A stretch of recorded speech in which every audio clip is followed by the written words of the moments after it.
이 노인네가 노망이 났나?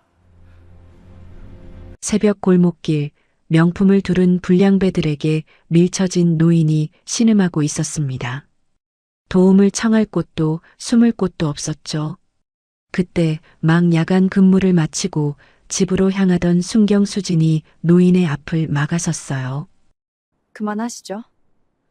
그때까지만 해도 수진은 꿈에도 몰랐죠.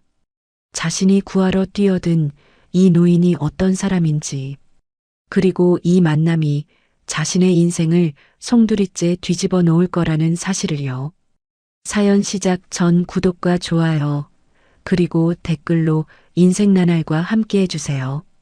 이 영상을 찾아주신 분들께 행운이 가득 깃들기를 바라겠습니다.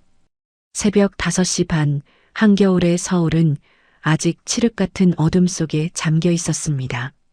낮에는 그래도 사람 냄새가 나던 골목길이 이 새벽만 되면 가로등 불빛마저 힘을 잃고 흐릿하게 깜빡이는 스산한 거리로 바뀌곤 했죠. 칼바람이 볼을 애는 그 새벽 공기 속으로 한 젊은 여자가 하얀 입김을 내뱉으며 터벅터벅 걸어오고 있었습니다. 지구대 순경 임수진 28살. 수진의 퇴근길은 언제나 젖은 솜니부를 머리끝부터 뒤집어 쓴 것처럼 무거웠습니다.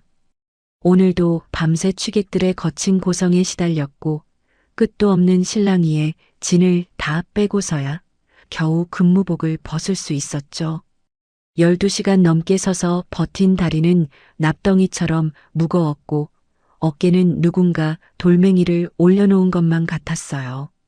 편의점에서 1,000원 할인 스티커가 붙은 도시락 하나를 건져 나온 게 오늘 수진이 자신에게 허락한 유일한 사치였습니다. 비닐봉지 속에서 힘없이 덜렁거리는 도시락은 이미 차갑게 식어 있었고 그 온기 없는 무게가 묘하게 수진의 하루와 닮아 있었어요. 얼어붙은 보도블록 위를 한 발 한 발 내디딜 때마다 발끝에서 올라오는 냉기가 종아리를 타고 허리까지 스며들었습니다. 겨울 외투 지퍼를 턱까지 올려도 새벽바람은 틈이란 틈은 다 찾아내 파고들었죠. 코끝이 빨갛게 얼어붙은 채 걸음을 옮기던 그때 가방 안쪽에서 짧은 진동이 울렸습니다. 손을 꺼낼 기력도 빠듯했지만 혹시나 하는 마음에 가방 속을 더듬어 휴대폰을 꺼냈어요.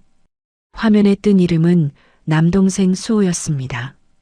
수호는 어릴 때부터 선천적으로 심장이 약했던 아이였어요. 걸핏하면 응급실에 실려가고 계절이 바뀔 때마다 상태가 위태로워지곤 했죠. 수진이 이를 악물고 경찰이 된 것도 쉼없이 야간 근무를 자처하며 수당을 긁어 모은 것도 전부 이 동생의 병원비와 약감 때문이었습니다. 수진에게 수호는 세상에서 가장 소중한 사람이자 동시에 가장 무거운 책임이었어요. 문자 메시지 창을 열자 짧은 글귀가 눈에 들어왔습니다. 누나 미안해. 내가 안 아팠으면 누나한테 짐이 아니라 힘이 됐을 텐데. 오늘도 고생 많았지? 조심히 와. 수진의 걸음이 딱 멈췄습니다. 수호는 늘 그랬어요. 자기 때문에 누나가 청춘을 통째로 갈아넣으며 산다는 걸 알고 있었고 누나가 잠도 제대로 못 자면서 밤새 일한다는 사실에 늘 가슴 아파했죠. 그래서 수호의 문자에는 항상 미안하다는 말이 먼저 나왔습니다. 고맙다는 말 대신 미안하다는 말을 달고 사는 24살짜리 동생. 그 미안함이 꾹꾹 눌러 담긴 짧은 문자 한 통이 비닐봉지 속 식어버린 도시락보다도 더 묵직하게 수진의 가슴을 짓눌렀습니다. 당장이라도 답장을 쓰고 싶었어요. 아니야, 내가 내 힘이야. 내가 있으니까 내가 버틸 수 있는 거야. 그 한마디를 보내고 싶었지만 수진의 손가락은 화면 위에서 멈춘 채 움직이질 못했습니다. 다정한 말 한마디를 골라낼 여력조차 남지 않을 만큼 수진은 이미 바닥까지 소진되어 있었던 거예요. 수진은 짧은 한숨을 흘리며 휴대폰을 외투 주머니 깊숙이 밀어 넣었습니다. 그런데 바로 그때였습니다. 집으로 향하는 지름길인 후미진 골목 어귀에 막 들어서는 순간 평소라면 인적 하나 없이 조용했을 그곳에서 날선 고함이 새벽의 정적을 찢어버렸어요. 이 할아버지가 노망이 났나? 이거 한정판이야. 당신 목숨값보다 비싼 신발이라고. 수진의 온몸이 반사적으로 굳었습니다. 심장이 한 박자 빠르게 뛰기 시작했고 피로에 절어있던 감각들이 일제히 깨어났어요. 고함 뒤를 이어 들려온 건 둔탁한 충격음, 그리고 그 위를 덮는 노인의 억눌린 신음이었습니다. 수지는 본능적으로 발걸음을 낮추고 낡은 담벼락 모서리에 몸을 바짝 붙였습니다. 살짝 고개를 내밀어 골목 안쪽을 들여다본 순간 수진의 눈에 들어온 건 이런 광경이었어요. 골목 한쪽에 비스듬히 세워진 번쩍이는 검은 외제차, 그 옆에서 명품 로고가 커다랗게 박힌 옷을 입은 젊은 사내둘이 한 노인을 구석으로 거칠게 몰아붙이고 있었습니다. 한겨울 새벽에 얇디얇은 명품 옷 한 장을 걸칠 수 있다는 것 자체가 그들이 어떤 부류인지를 말해주고 있었죠. 눈빛에는 약한 사람을 짓밟으며 느끼는 잔인한 쾌감이 번들거리고 있었습니다. 노인은 바닥에 주저앉아 바들바들 떨고 있었어요. 겨울바람에 옷깃이 벌어진 해진 점퍼 위에는 정체 모를 국물 얼룩이 선명했고 한쪽 무릎이 찢어진 바지 사이로 시리도록 마른 다리가 드러나 있었습니다. 사내 중 하나가 코를 손등으로 틀어막으며 노인 앞에 침을 뱉었습니다. 아, 진짜 냄새나네. 야, 지갑 내놔봐. 세탁비는 받아야 될 거 아냐. 노인이 고개를 절레절레 흔들었지만 벽에 등이 막혀 더 이상 물러날 곳이 없었어요. 사내는 거칠 것 없이 노인의 외투 안주머니에 손을 밀어넣더니 가죽이 다 벗겨진 낡은 지갑을 거침없이 낚아챘습니다. 그리고 그 안의 것들을 길바닥에 사정없이 털어버렸죠. 영수증 조각들이 바람에 날리고 구겨진 지폐 몇 장이 차가운 바닥 위로 힘없이 떨어졌습니다. 새벽바람이 지폐를 이리저리 굴려대자 노인은 흙먼지가 묻은 손으로 다급히 그 돈을 주우려 바닥을 더듬었어요. 깨진 돋보기 안경이 코끝에서 아슬아슬하게 흔들리는 가운데 노인의 갈라진 손끝이 필사적으로 지폐를 향해 뻗어갔습니다. 번쩍이는 구두 끝이 노인의 손가락 바로 앞에 닿으려던 지폐를 가차없이 짓밟았습니다. 이게 어디서 손을 놀려? 확 그냥. 아! 노인의 손끝이 지폐에 닿기 직전 구두굽이 지폐째 바닥을 내리눌렀어요. 미처 손을 빼지 못한 노인의 손가락 끝이 구두와 바닥 사이에 스쳤고 노인의 입에서 고통스러운 신음이 터져 나왔습니다. 평생을 성실하게 살아온 세월이 고스란히 새겨진 마디 굵은 그 손이 자기 돈을 줍겠다고 뻗었다는 이유만으로 짓밟힌 거예요. 사내는 구두 밑에 지폐를 비벼 으깨듯 발을 돌리며 비열하게 웃었고 다른 사내는 팔짱을 낀 채 구경이라도 하듯 바라보고 있었습니다. 노인의 눈가에 고인 눈물이 얼어붙은 볼을 타고 흘러내렸습니다. 하지만 이 새벽 이 골목을 지나는 사람은 아무도 없었어요. 도움을 청할 곳도 몸을 숨길 곳도 없는 한겨울 새벽의 막다른 골목. 노인에게 이 순간은 세상에서 완전히 버림받은 것과 다를 바 없었을 겁니다. 수지는 담벼락 뒤에서 그 광경을 지켜보며 주먹을 꽉 쥐었습니다. 못 본 척 지나치면 그만인 남의 일이었어요. 이 골목만 빠져나가면 수진의 집까지는 5분 거리. 고개를 돌리고 발걸음을 빨리 하면 아무 일 없던 것처럼 새벽은 지나갈 터였죠. 하지만 노인의 모습이 수진의 눈앞에서 떠나지 않았습니다.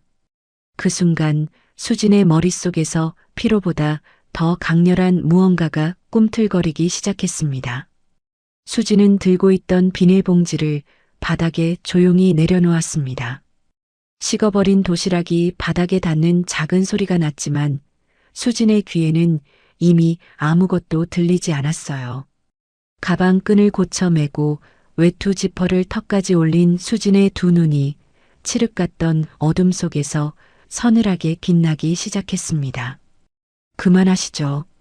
좁은 골목 안에 수진의 목소리가 낮게 깔렸습니다.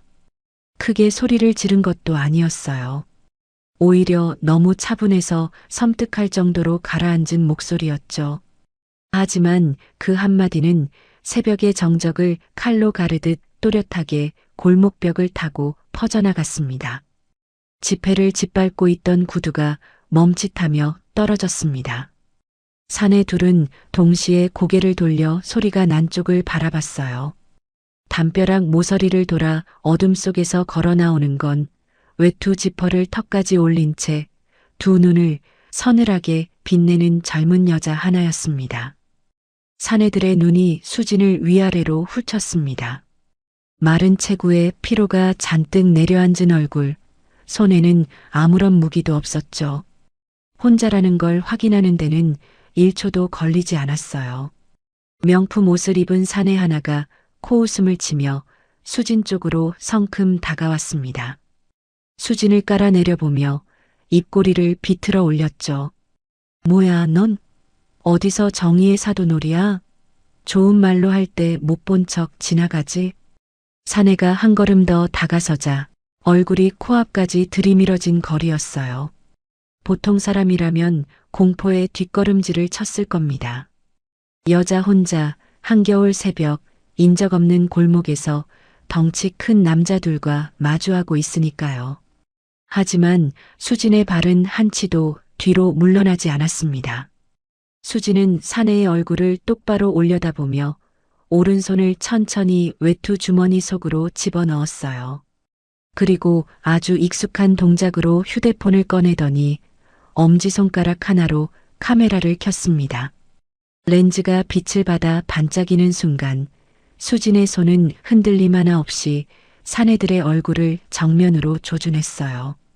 그 상태에서 팔을 천천히 옮겨 골목 입구에 세워둔 외제차의 번호판까지 한 프레임 안에 정확히 담아냈습니다.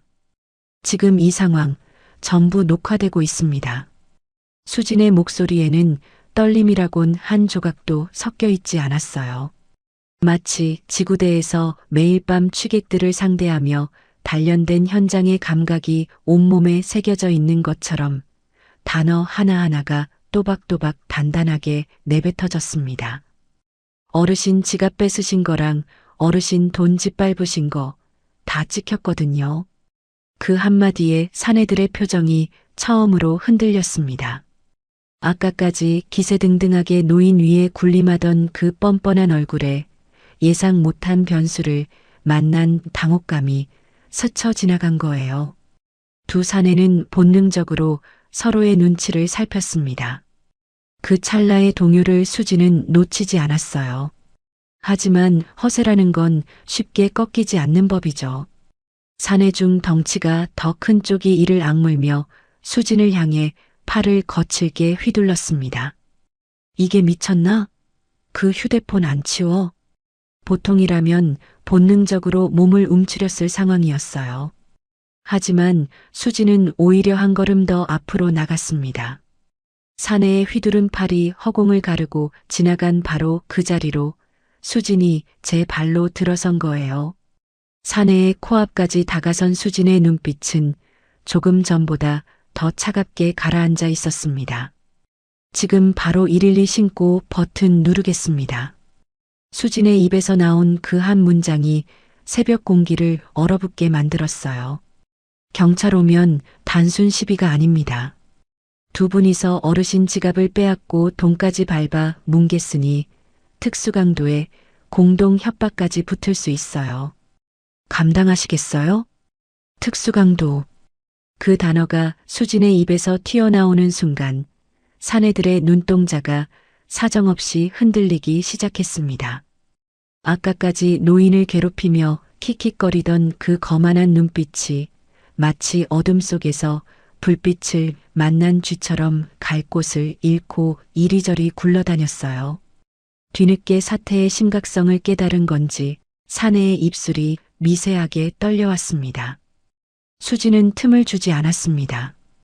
휴대폰 화면을 사내들의 눈앞으로 돌려 신고 화면을 정면으로 보여줬어요. 화면 한가운데 떠있는 초록색 통화 버튼 위에 수진의 엄지손가락이 천천히 올라가 얹혔습니다. 선택하세요. 경찰서 가서 합의금 물고 전과 남기실래요? 아니면 지금 당장 여기서 사라지실래요?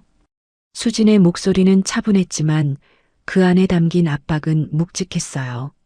마치 법정에서 선고를 내리는 판사처럼 수진은 사내들에게 딱 두 가지 길만 내밀었습니다. 3초 드립니다. 사내들의 얼굴이 순식간에 굳어졌습니다. 하나. 수진의 엄지가 통화 버튼 위에서 미세하게 움직였어요. 둘. 사내 하나가 먼저 뒷걸음질을 쳤습니다. 아까까지 노인의 돈을 짓밟던 그 거만한 구두가 이제는 허둥지둥 뒤로 물러나고 있었어요. 나머지 하나도 동료의 뒤를 따라 슬슬 몸을 돌렸습니다. 아, 재수없어 진짜. 야, 가자. 끝까지 허세를 부리며 욕설을 내뱉었지만 그 목소리에는 이미 기세라곤 남아있지 않았어요. 그런데 물러나면서도 비열한 만큼은 끝까지 버리지 못했습니다. 사내 하나가 바닥에 흩어져 있던 노인의 지폐 몇 장을 후다닥 집어들며 주머니에 쑤셔 넣었어요. 세탁비 명목으로 빼앗은 돈을 끝내 가져가겠다는 거였죠. 수진이 한 발 더 나서려는 순간 사내들은 이미 도망치듯 외제차에 올라탔고 요란한 엔진 소리를 내며 골목을 빠져나갔습니다.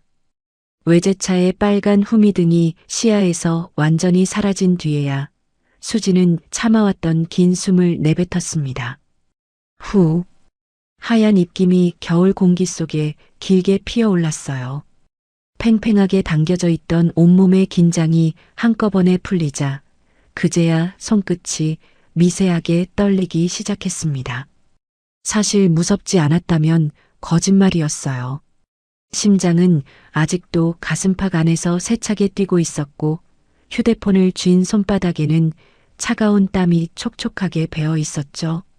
하지만 수지는 떨리는 손을 주머니 안에 감추며 서둘러 시선을 돌렸습니다. 바닥에 주저앉은 채 고개를 떨구고 있는 노인이 보였어요. 아까 사내들에게 밀려 벽에 부딪혔는지 해진 점퍼의 등 쪽에 시멘트 가루가 하얗게 묻어 있었습니다. 한겨울 새벽 바닥의 냉기가 그대로 올라올 텐데 노인은 일어설 기력조차 없는 듯 그 자리에 웅크리고 앉아 있었죠. 그 주변으로는 바람에 날린 영수증 조각들만 쓸쓸하게 뒹굴고 있었습니다. 수지는 주저없이 노인에게 다가가 무릎을 굽히고 따뜻한 손을 내밀었습니다. 어르신, 괜찮으세요? 이제 다 끝났어요. 저한테 잡고 일어나세요. 노인이 고개를 들었습니다. 겨울바람에 얼어붙은 볼 위로 눈물 자국이 선명했고 공포에 질려있던 눈에 이제야 한 줄기 안도가 스며드는 게 보였어요. 수진의 손을 마주 잡는 노인의 거친 손이 아직도 잔뜩 떨리고 있었습니다. 골목에는 다시 새벽의 고요함이 내려앉았어요. 아까까지 비명과 욕설로 가득하던 그 좁은 공간에 이제는 두 사람의 거친 숨소리만이 하얀 입김이 되어 조용히 피어오르고 있었습니다. 수지는 노인의 마른 팔을 천천히 부축해 일으켜 세웠습니다. 손바닥으로 전해지는 노인의 체온이 너무 미약해서 마치 겨울바람에 흔들리는 마른 나뭇가지를 잡고 있는 것 같았어요. 수지는 노인을 벽 쪽에 조심스럽게 기대어 서게 한 뒤 노인의 상태를 찬찬히 살폈습니다. 점퍼 여기저기에 흙이 묻어 있었고 손가락 끝은 구두에 스쳐 벌겋게 부어올라 있었어요. 다행히 뼈가 부러질 정도는 아닌 것 같았지만 이 한겨울 새벽에 이 정도 봉변을 당한 것만으로도 충분히 심각한 일이었습니다. 수지는 조심스럽게 입을 열었어요. 어르신, 아까 그 사람들이 한 짓, 제 휴대폰에 다 녹화돼 있어요. 얼굴이랑 차 번호판까지 전부 찍혔거든요. 증거는 충분하니까 지금이라도 경찰서에 가서 신고하시겠어요? 제가 같이 가드릴게요. 수진의 말에 노인은 잠시 고개를 숙인 채 아무 말 없이 가만히 서 있었습니다. 이윽고 노인이 천천히 고개를 가로저었어요. 아니요, 괜찮네. 나는 됐어. 노인의 목소리는 담담했지만 그 짧은 한마디 안에는 세상살이에 지칠 대로 지친 사람만이 가질 수 있는 깊은 체념이 묻어 있었습니다. 경찰서에 가봐야 이 늦은 새벽에 얼마나 오래 붙잡혀 있을지 모르고 조사를 받고 조서를 쓰고 하는 그 복잡한 과정을 버틸 기력이 남아있지 않다는 걸 노인의 축 처진 어깨가 말해주고 있었어요. 어쩌면 신고를 해봐야 달라질 게 없다는 걸 오랜 세월 살아오며 몸으로 배운 건지도 모릅니다. 수지는 더 이상 권유하지 못했습니다. 마음 같아서는 당장 같이 가서라도 신고를 해드리고 싶었지만 피해자인 어르신 본인이 원하지 않는 걸 억지로 밀어붙일 수는 없었어요. 수지는 속으로 아까 찍어둔 영상을 꼭 보관해둬야겠다고 다짐하며 일단 발치에 흩어진 물건들부터 챙기기로 했습니다.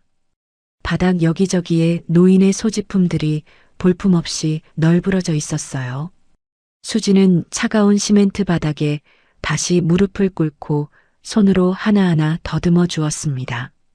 제일 먼저 잡힌 건 한쪽 다리가 휘어진 낡은 돋보기 안경이었어요.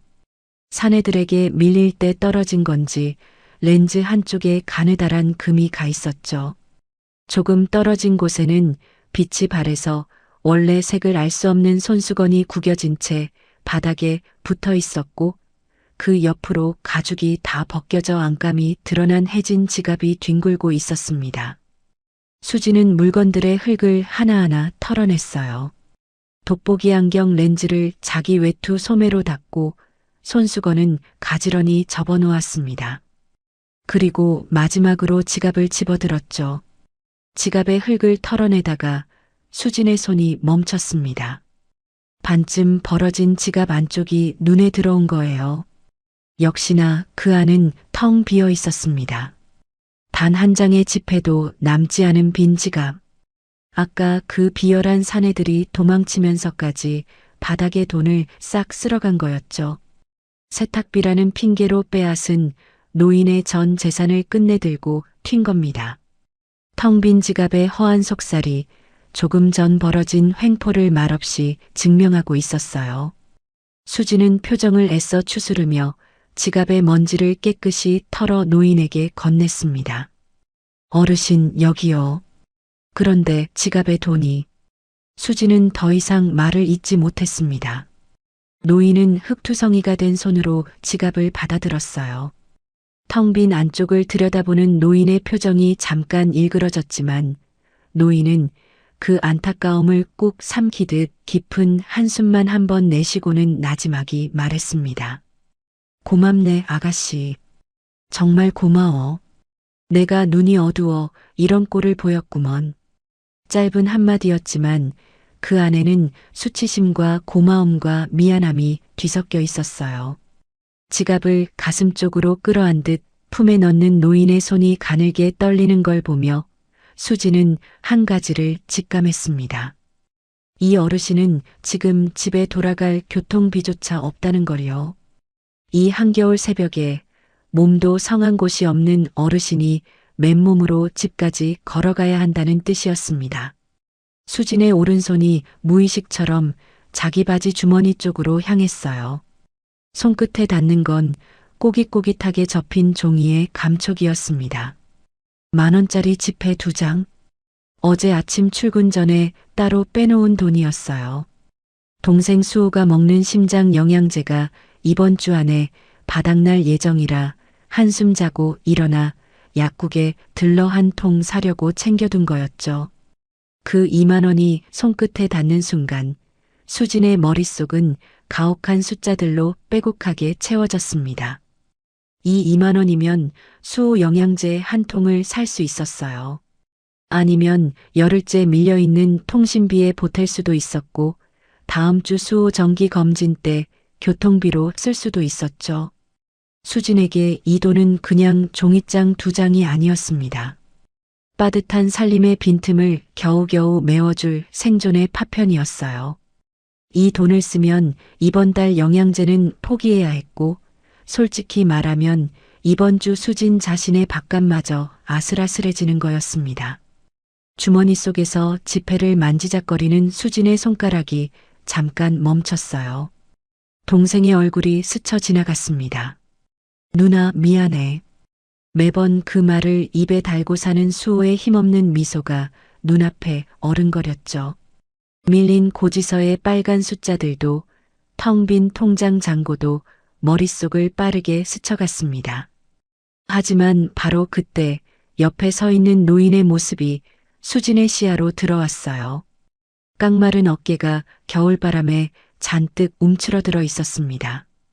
해진 점퍼 틈새로 매서운 바람이 파고드는지 노인의 몸 전체가 쉬지 않고 떨리고 있었어요. 이 한겨울 새벽에 돈도 없이 이 어르신은 대체 어떻게 집까지 돌아간단 말인가요? 그 모습을 본 순간 수진의 머릿속에서 돌아가던 계산기가 딱 멈췄습니다. 동생의 얼굴도 고지서의 숫자들도 잠깐 가슴속 깊은 곳에 묻어두기로 한 거예요. 수진은 주머니에서 꼬깃꼬깃한 10,000원짜리 2장을 꺼냈습니다. 그리고 노인의 거칠고 마른 손바닥 위에 그 지폐를 조용히 올려놓은 뒤 자기 양손으로 그 위를 꼭 감싸 덮었어요. 어르신, 이거 얼마 안 되지만 가져가세요. 날이 많이 늦었어요. 이 돈으로 꼭 택시 타고 들어가세요. 네. 노인의 눈이 동그랗게 커졌습니다. 손바닥 위에 올려진 지폐의 감촉을 느끼자마자 노인은 깜짝 놀라 고개를 절레절레 흔들며 손을 저어댔어요. 아니야, 아가씨. 내가 어떻게 이 귀한 돈을. 나 정말 괜찮네. 걸어가면 돼. 집이 그리 멀지도 않아. 노인의 목소리에 당황함과 미안함이 가득 묻어 있었습니다. 자기보다 한참 어린 젊은 아가씨에게 돈을 받는다는 게 노인의 자존심이 허락하질 않았던 거예요. 하지만 수지는 물러서지 않았습니다. 오히려 노인의 손을 더 꼭 쥐며 목소리에 장난기를 살짝 얹었어요. 아니요, 제 마음 편하자고 드리는 거예요. 저 오늘 야간 수당 받는 날이라 돈 좀 있거든요. 거짓말이었어요. 수진의 통장 잔고가 얼마나 바닥인지는 수진 자신이 제일 잘 알고 있었죠. 하지만 수진은 그 거짓말을 하면서도 애써 밝은 웃음을 지어 보였습니다. 어르신이 미안해하지 않도록, 부담을 느끼지 않도록 그 웃음 한 겹 안에 거짓말을 살짝 숨겨놓은 거였어요. 노인은 수진의 맑은 눈을 가만히 올려다보았습니다. 한참을 말없이 바라보는 노인의 눈가에 옅은 물기가 맺혔어요. 주머니 사정이 넉넉해 보이지 않는 젊은 아가씨가 자기 아니보다 처음 만난 늙은이의 걱정을 먼저 하고 있다는 걸 노인이 모를 리 없었습니다.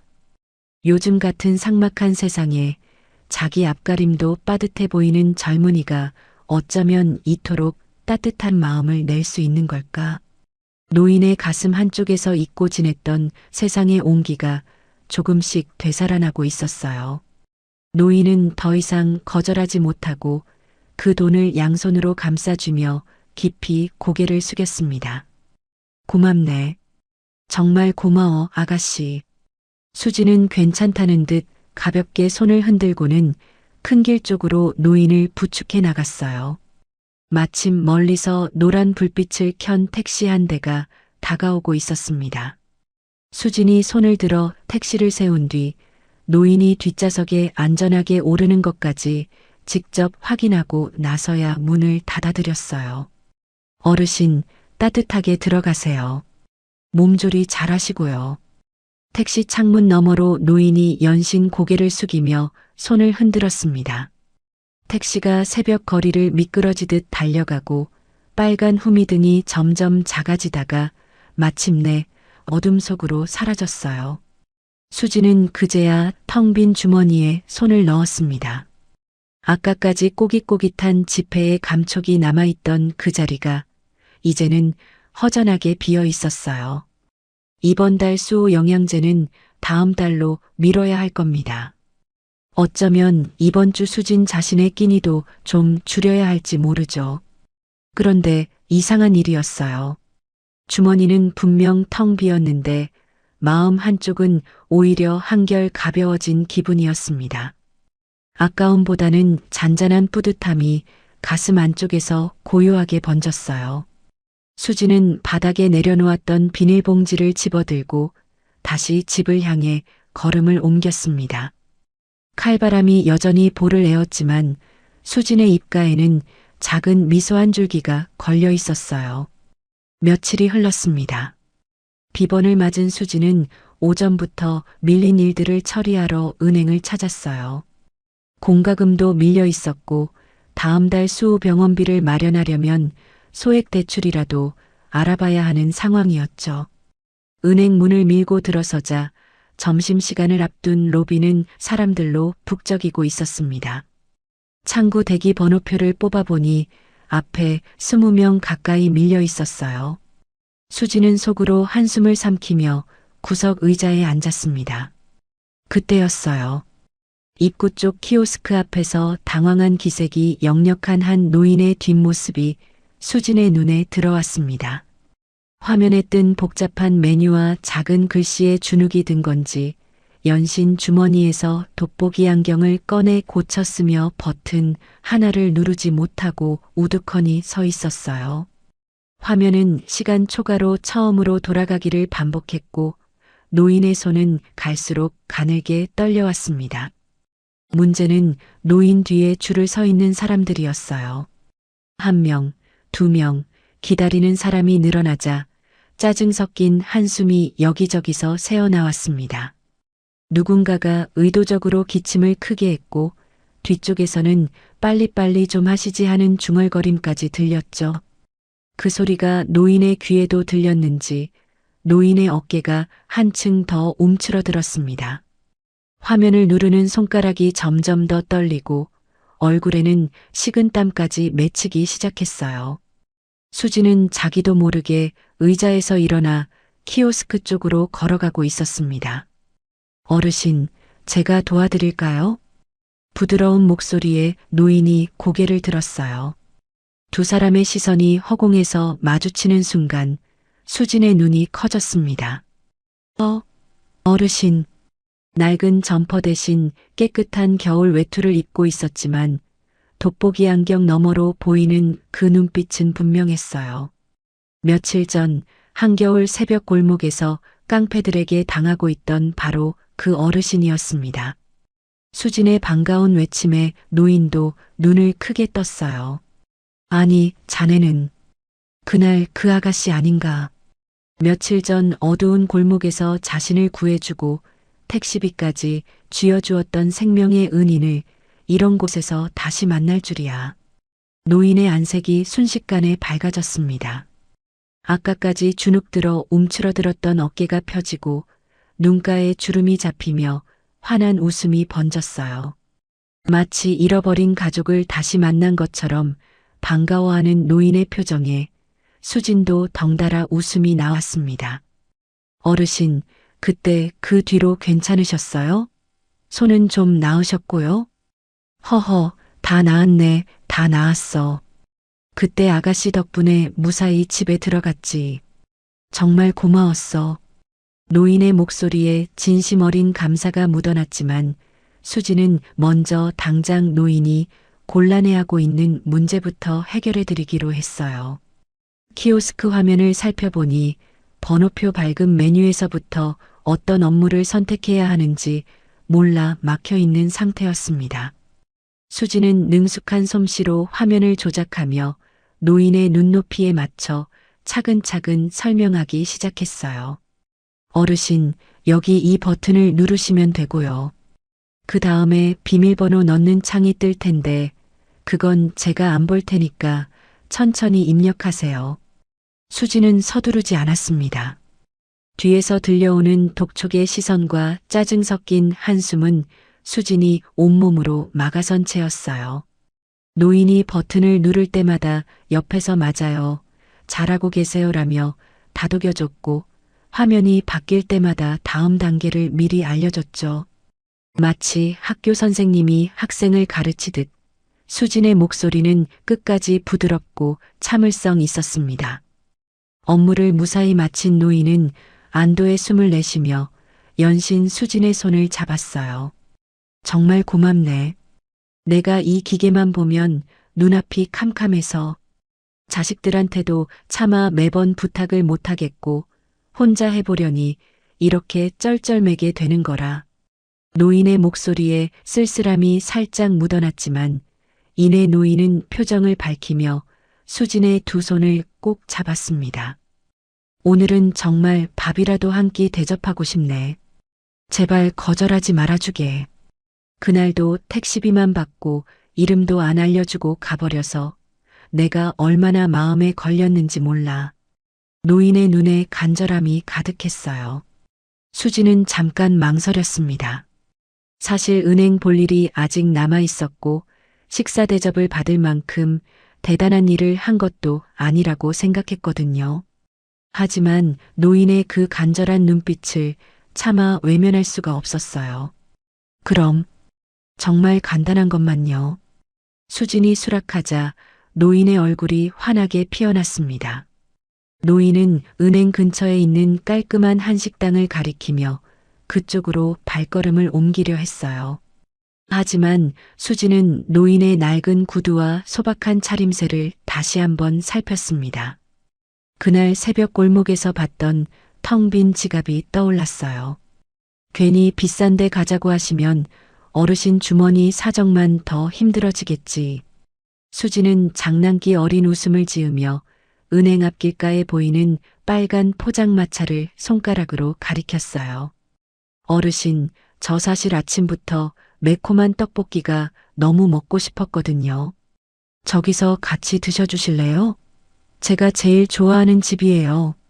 수진의 말에 노인은 잠깐 어리둥절한 표정을 지었지만 이내 수진의 속마음을 읽은 듯 조용히 미소를 지었습니다.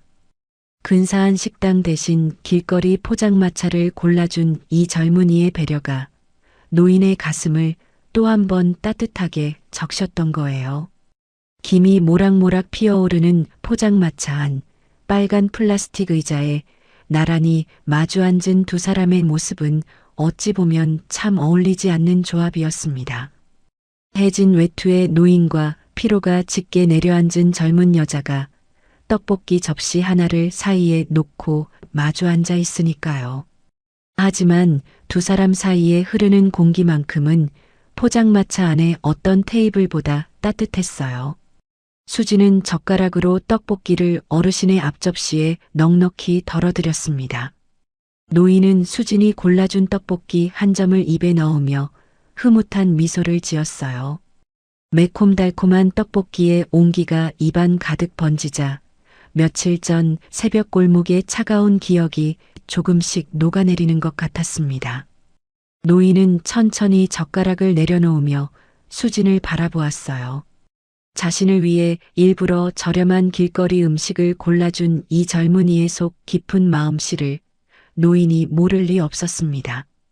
골목에서 보여준 용기만으로도 대단한데 택시비를 쥐어주던 그 따뜻한 손길, 그리고 오늘 키오스크 앞에서 보여준 끝없는 인내심까지 사람의 마음을 이토록 따뜻하게 쓰는 젊은이가 세상에 있다니. 노인의 눈가에 잔잔한 물결이 일었어요. 포장마차 천막 안은 바깥 세상과는 완전히 다른 온도였습니다. 끓어오르는 떡볶이 냄비에서 모락모락 피어오르는 김이 천막 안을 가득 채우고 있었고 그 김 사이로 두 사람의 웃음소리가 소박하게 번져나갔어요. 아까까지 은행 키오스크 앞에서 주눅 들어 있던 노인의 표정은 온데간데 없이 사라지고 지금은 마치 오랜 친구를 만난 사람처럼 편안한 얼굴로 앉아 있었습니다. 이거 꽤 맛있네. 이 나이에 길거리 떡볶이를 먹게 될 줄이야. 노인의 입꼬리가 올라가며 눈가에 잔주름이 깊게 잡혔어요. 그 표정이 어찌나 흐뭇한지 마치 다 큰 딸과 함께 나들이를 나온 아버지 같았습니다. 노인은 이내 젓가락을 내려놓고 수진을 가만히 바라보았어요. 눈빛이 조금 진지해졌습니다. 아가씨는 참 마음이 따뜻해. 요즘 같은 삭막한 세상에 나 같은 노인네한테 왜 이렇게까지 잘해주는 건가? 투박하지만 진심이 묻어나는 질문이었습니다. 노인의 목소리에는 단순한 궁금증을 넘어서 이 젊은이의 마음속에 대체 무엇이 들어있는지 알고 싶다는 간절함 같은 게 담겨 있었어요. 수지는 그 시선이 쑥스러웠는지 어묵 국물 종이컵을 두 손으로 감싸주며 살짝 머리를 긁적였습니다. 에이, 저 그렇게 대단한 사람 아니에요. 그냥 눈에 보이면 못 지나치는 성격이라. 수지는 대수롭지 않다는 듯 웃어 넘기려 했지만 노인은 쉽게 물러서지 않았어요. 아니야, 그게 대단한 거지. 요즘 세상에 남일에 선뜻 나서는 사람이 어디 있나? 그것도 자기 몸도 힘든 새벽에 위험한 줄 알면서도 말이야. 보통 사람은 못해, 그건. 노인의 단호한 말에 수진의 눈시울이 살짝 붉어졌습니다. 사실 수진이 경찰 생활을 하면서 들은 말은 대부분 이런 것들이었거든요. 왜 이렇게 늦게 왔냐? 이것밖에 못하냐? 세금 아까운 줄 알아라. 민원에 시달리고 윗선에 치이는 게 일상이었던 수진에게 누군가가 자기 행동을 진심으로 알아봐주고 장하다고 말해주는 일은 정말이지 오래간만이었어요. 아니, 어쩌면 처음이었을지도 모릅니다. 수지는 어묵 국물을 한 모금 마셨습니다. 따뜻한 국물이 목을 타고 내려가면서 마음속 어딘가에 단단히 잠가두었던 문이 살짝 열리는 기분이 들었어요. 수지는 종이컵을 내려놓고 나지막한 목소리로 입을 열었습니다. 사실, 저 경찰이에요. 지금은 사복을 입고 있지만요. 노인의 눈이 커졌습니다. 젓가락을 집으려던 손이 공중에서 멈췄어요. 경찰? 자네가? 네, 지구대 순경이요. 아직 햇병아리예요. 수진이 쑥스럽게 웃자 노인은 한참 동안 수진의 얼굴을 물끄러미 바라보더니 감탄 섞인 탄성을 내뱉었습니다. 경찰이었어. 어쩐지 그날 새벽에 그 불량배 둘 앞에서도 눈 하나 깜짝 안 하더니 장하구먼 정말 장해. 노인의 진심 어린 칭찬에 수지는 고개를 숙이며 손가락으로 종이컵 가장자리를 만지작거렸어요. 장하다는 말 한마디가 비타민 열 알보다 달콤하게 가슴속에 스며드는 걸 수진 자신도 느끼고 있었습니다. 잠시 침묵이 흘렀어요. 떡볶이 냄비에서 보글보글 끓는 소리가 포장마차 안을 채웠습니다. 수지는 무의식적으로 외투 주머니 안쪽을 만지작거렸어요. 그곳에는 작은 열쇠고리 하나가 달려 있었습니다. 반쯤 닳아서 모양을 알아보기 힘든 경찰 모자 모양의 금속 열쇠고리였죠. 제 아버지가 경찰이셨거든요. 수진의 목소리가 한 톤 낮아졌습니다. 노인은 떡볶이를 집으려던 젓가락을 조용히 내려놓았어요. 어릴 때 아마 제가 7살인가 8살쯤이었을 거예요. 아버지 서랍에서 낡은 수첩을 하나 발견한 적이 있는데 그 수첩 첫 페이지에 정이라는 글자가 아주 크게 적혀 있었어요. 수진의 눈이 먼 곳을 바라보았습니다. 지금 여기가 아니라 아주 오래전 어린 시절의 어느 장면을 바라보는 것 같은 눈빛이었어요. 그때는 그 글자가 뭔 뜻인지도 몰랐어요. 그냥 아빠가 굵직한 글씨로 꾹꾹 눌러 쓴 그 두 글자가 참 예뻐 보였거든요. 나중에 커서 알게 됐죠. 아빠가 왜 그 글자를 수첩 맨 앞에 적어뒀는지. 수진의 목소리가 잠깐 떨렸지만 이내 다시 차분하게 이어갔습니다. 아버지는 파출소에서 30년 가까이 근무하신 분이었어요. 크게 승진하거나 이름을 날린 적은 한 번도 없지만 동네 사람들이 무슨 일만 생기면 우리 아버지를 찾았거든요. 할머니들이 길에서 넘어지면 제일 먼저 달려가시고 아이들이 길을 잃으면 밤새 동네를 뒤지시고 늘 남의 일을 자기 일처럼 나서시는 분이었어요. 수지는 열쇠고리를 주머니에서 꺼내 손바닥 위에 올려놓았습니다. 경찰 모자 모양의 작은 금속 장식이 포장마차의 노란 불빛을 받아 희미하게 반짝였어요. 이건 아버지가 쓰시던 열쇠고리예요. 아버지가 돌아가시고 나서 유품 정리하다가 발견한 건데 그때부터 한 번도 뺀 적이 없어요. 노인은 아무 말 없이 수진의 이야기를 듣고 있었습니다. 포장마차 안에서 떠들던 다른 손님들의 소리마저 멀어진 것처럼 두 사람 사이에는 고요하고 깊은 공기가 흐르고 있었어요. 수지는 열쇠고리를 다시 주머니에 넣으며 작게 웃었습니다. 저도 아빠처럼 누군가에게 작아도 단단한 힘이 되는 멋진 사람이 되고 싶어서 경찰이 됐어요. 아빠가 수첩에 적어둔 그 정이라는 글자, 저한테는 아빠가 남겨주신 유산 같은 거거든요. 수진의 눈가에 옅은 물기가 맺혔지만 입가에는 미소가 걸려 있었습니다. 슬프면서도 자랑스럽고 그리우면서도 따뜻한 복잡한 감정들이 뒤섞인 표정이었어요. 노인은 수진이 이야기하는 동안 한마디도 끊지 않고 묵묵히 경청했습니다. 화려한 학벌이나 높은 연봉에 대한 이야기가 아니었어요. 오직 누군가를 돕고 싶다는 순수한 마음, 아버지의 유지를 이어받고 싶다는 정직한 열망으로 가득 찬 수진의 눈동자. 그 맑은 빛을 바라보며 노인은 가슴 깊은 곳에서 묵직한 울림을 느꼈습니다. 이런 젊은이가 아직 이 세상에 남아있다니. 돈도 없고 백도 없고 자기 한 몸 건사하기도 힘든 처지에서 그래도 정이라는 두 글자를 가슴에 품고 살아가는 사람. 노인의 눈 속에 어떤 결심 같은 것이 스쳤어요.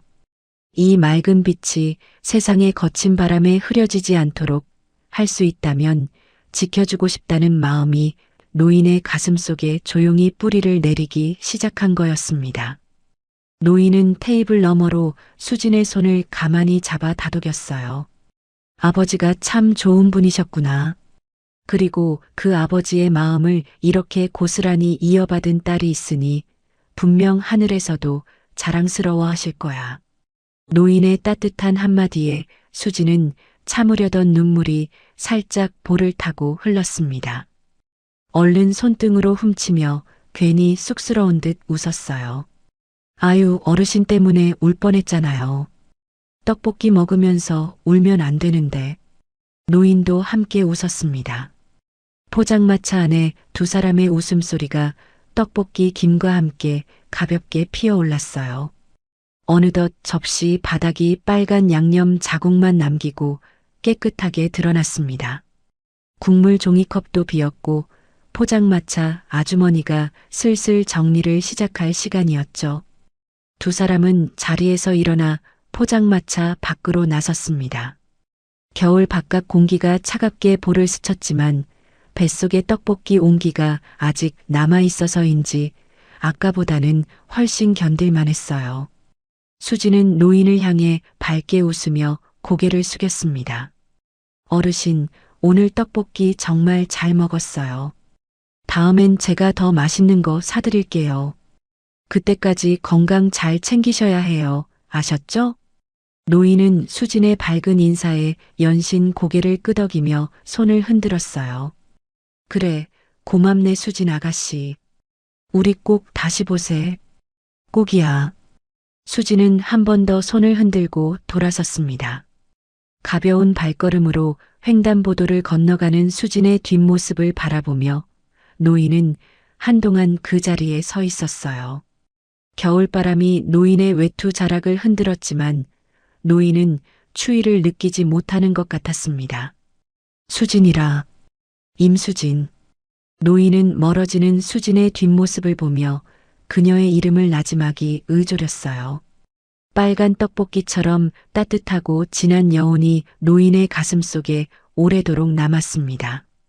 포장마차의 빨간 천막이 겨울바람에 펄럭이는 가운데 두 사람의 소박하지만 특별한 만남이 조용히 마무리되었습니다.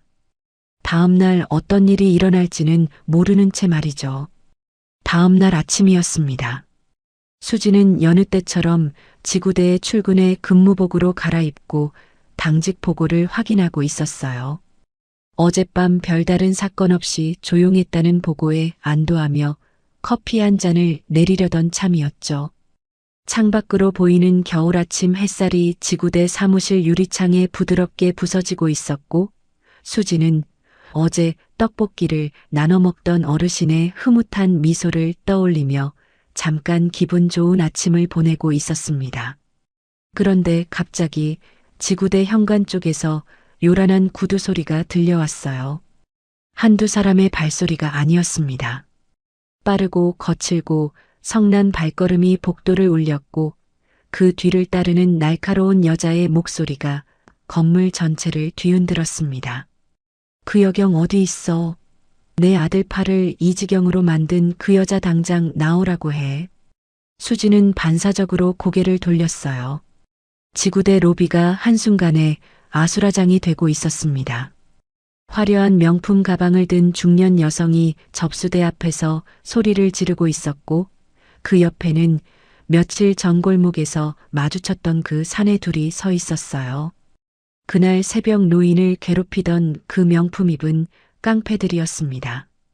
한 놈은 팔에 깁스를 하고 있었는데 수지는 그 깁스가 대체 언제 생긴 건지 알 수가 없었어요. 골목에서 대치할 때 그 정도 부상을 입힌 적이 없었거든요. 하지만 수진의 시선을 정말로 얼어붙게 만든 건 그 무리 뒤에 버티고 서 있는 한 남자의 존재였습니다. 값비싼 캐시미어 코트에 은퇴 안경, 거만하게 치켜든 턱. 이 지역에서 건설업부터 유흥업까지 모든 이권에 손을 대고 있다는 소문이 자자한 지역 유지, 그러니까 그 깡패들의 아버지였어요. 그 남자는 로비 한가운데 서서 주변을 둘러보는데 마치 여기가 자기 집 안방이라도 되는 것처럼 당당한 눈빛이었습니다. 소란을 듣고 안쪽에서 허겁지겁 달려나온 사람은 지구대장이었어요. 무슨 일인가 싶어 급한 걸음으로 나왔던 지구대장은 로비에 서 있는 남자의 얼굴을 확인하는 순간 걸음이 뚝 멈췄습니다. 그리고 안색이 눈에 띄게 창백해졌어요. 사실 지구대장에게는 남들이 모르는 약점이 하나 있었습니다. 몇 년 전 이 지역 유지로부터 상당한 금액의 뇌물을 받은 적이 있었거든요. 수사를 무마해주는 대가로 받은 거액이었죠. 그 이후로 지구대장은 이 남자 앞에서만큼은 고개를 들 수가 없는 처지가 되어 있었습니다. 아이고, 회장님, 이게 무슨 일이십니까? 이렇게 직접 나와주시다니. 지구대장의 목소리가 한 옥타브 높아지며 비굴한 웃음이 얼굴에 번졌어요. 아까까지 당직 근무자들에게 호통을 치던 그 위엄은 온데간데 없이 사라지고 마치 상사 앞에 불려간 말단 사원처럼 허리를 굽히고 있었습니다. 수지는 그 모습을 보며 당혹감을 감출 수가 없었어요. 저게 정말 자기가 모시는 지구대장이 맞나 싶을 정도로 사람이 순식간에 달라져 버렸으니까요. 그때 깁스를 한 사내가 수진을 손가락으로 가리키며 악을 썼습니다. 저 여자예요. 저 여자가 그날 밤에 우릴 협박했다고요. 경찰 신분 숨기고 접근해서 과잉 진압까지 했어요. 이것 때문에 팔이 이 지경이 됐는데 이걸 어떻게 해줄 거예요? 수진의 눈이 커졌습니다. 과잉 진압이라니요.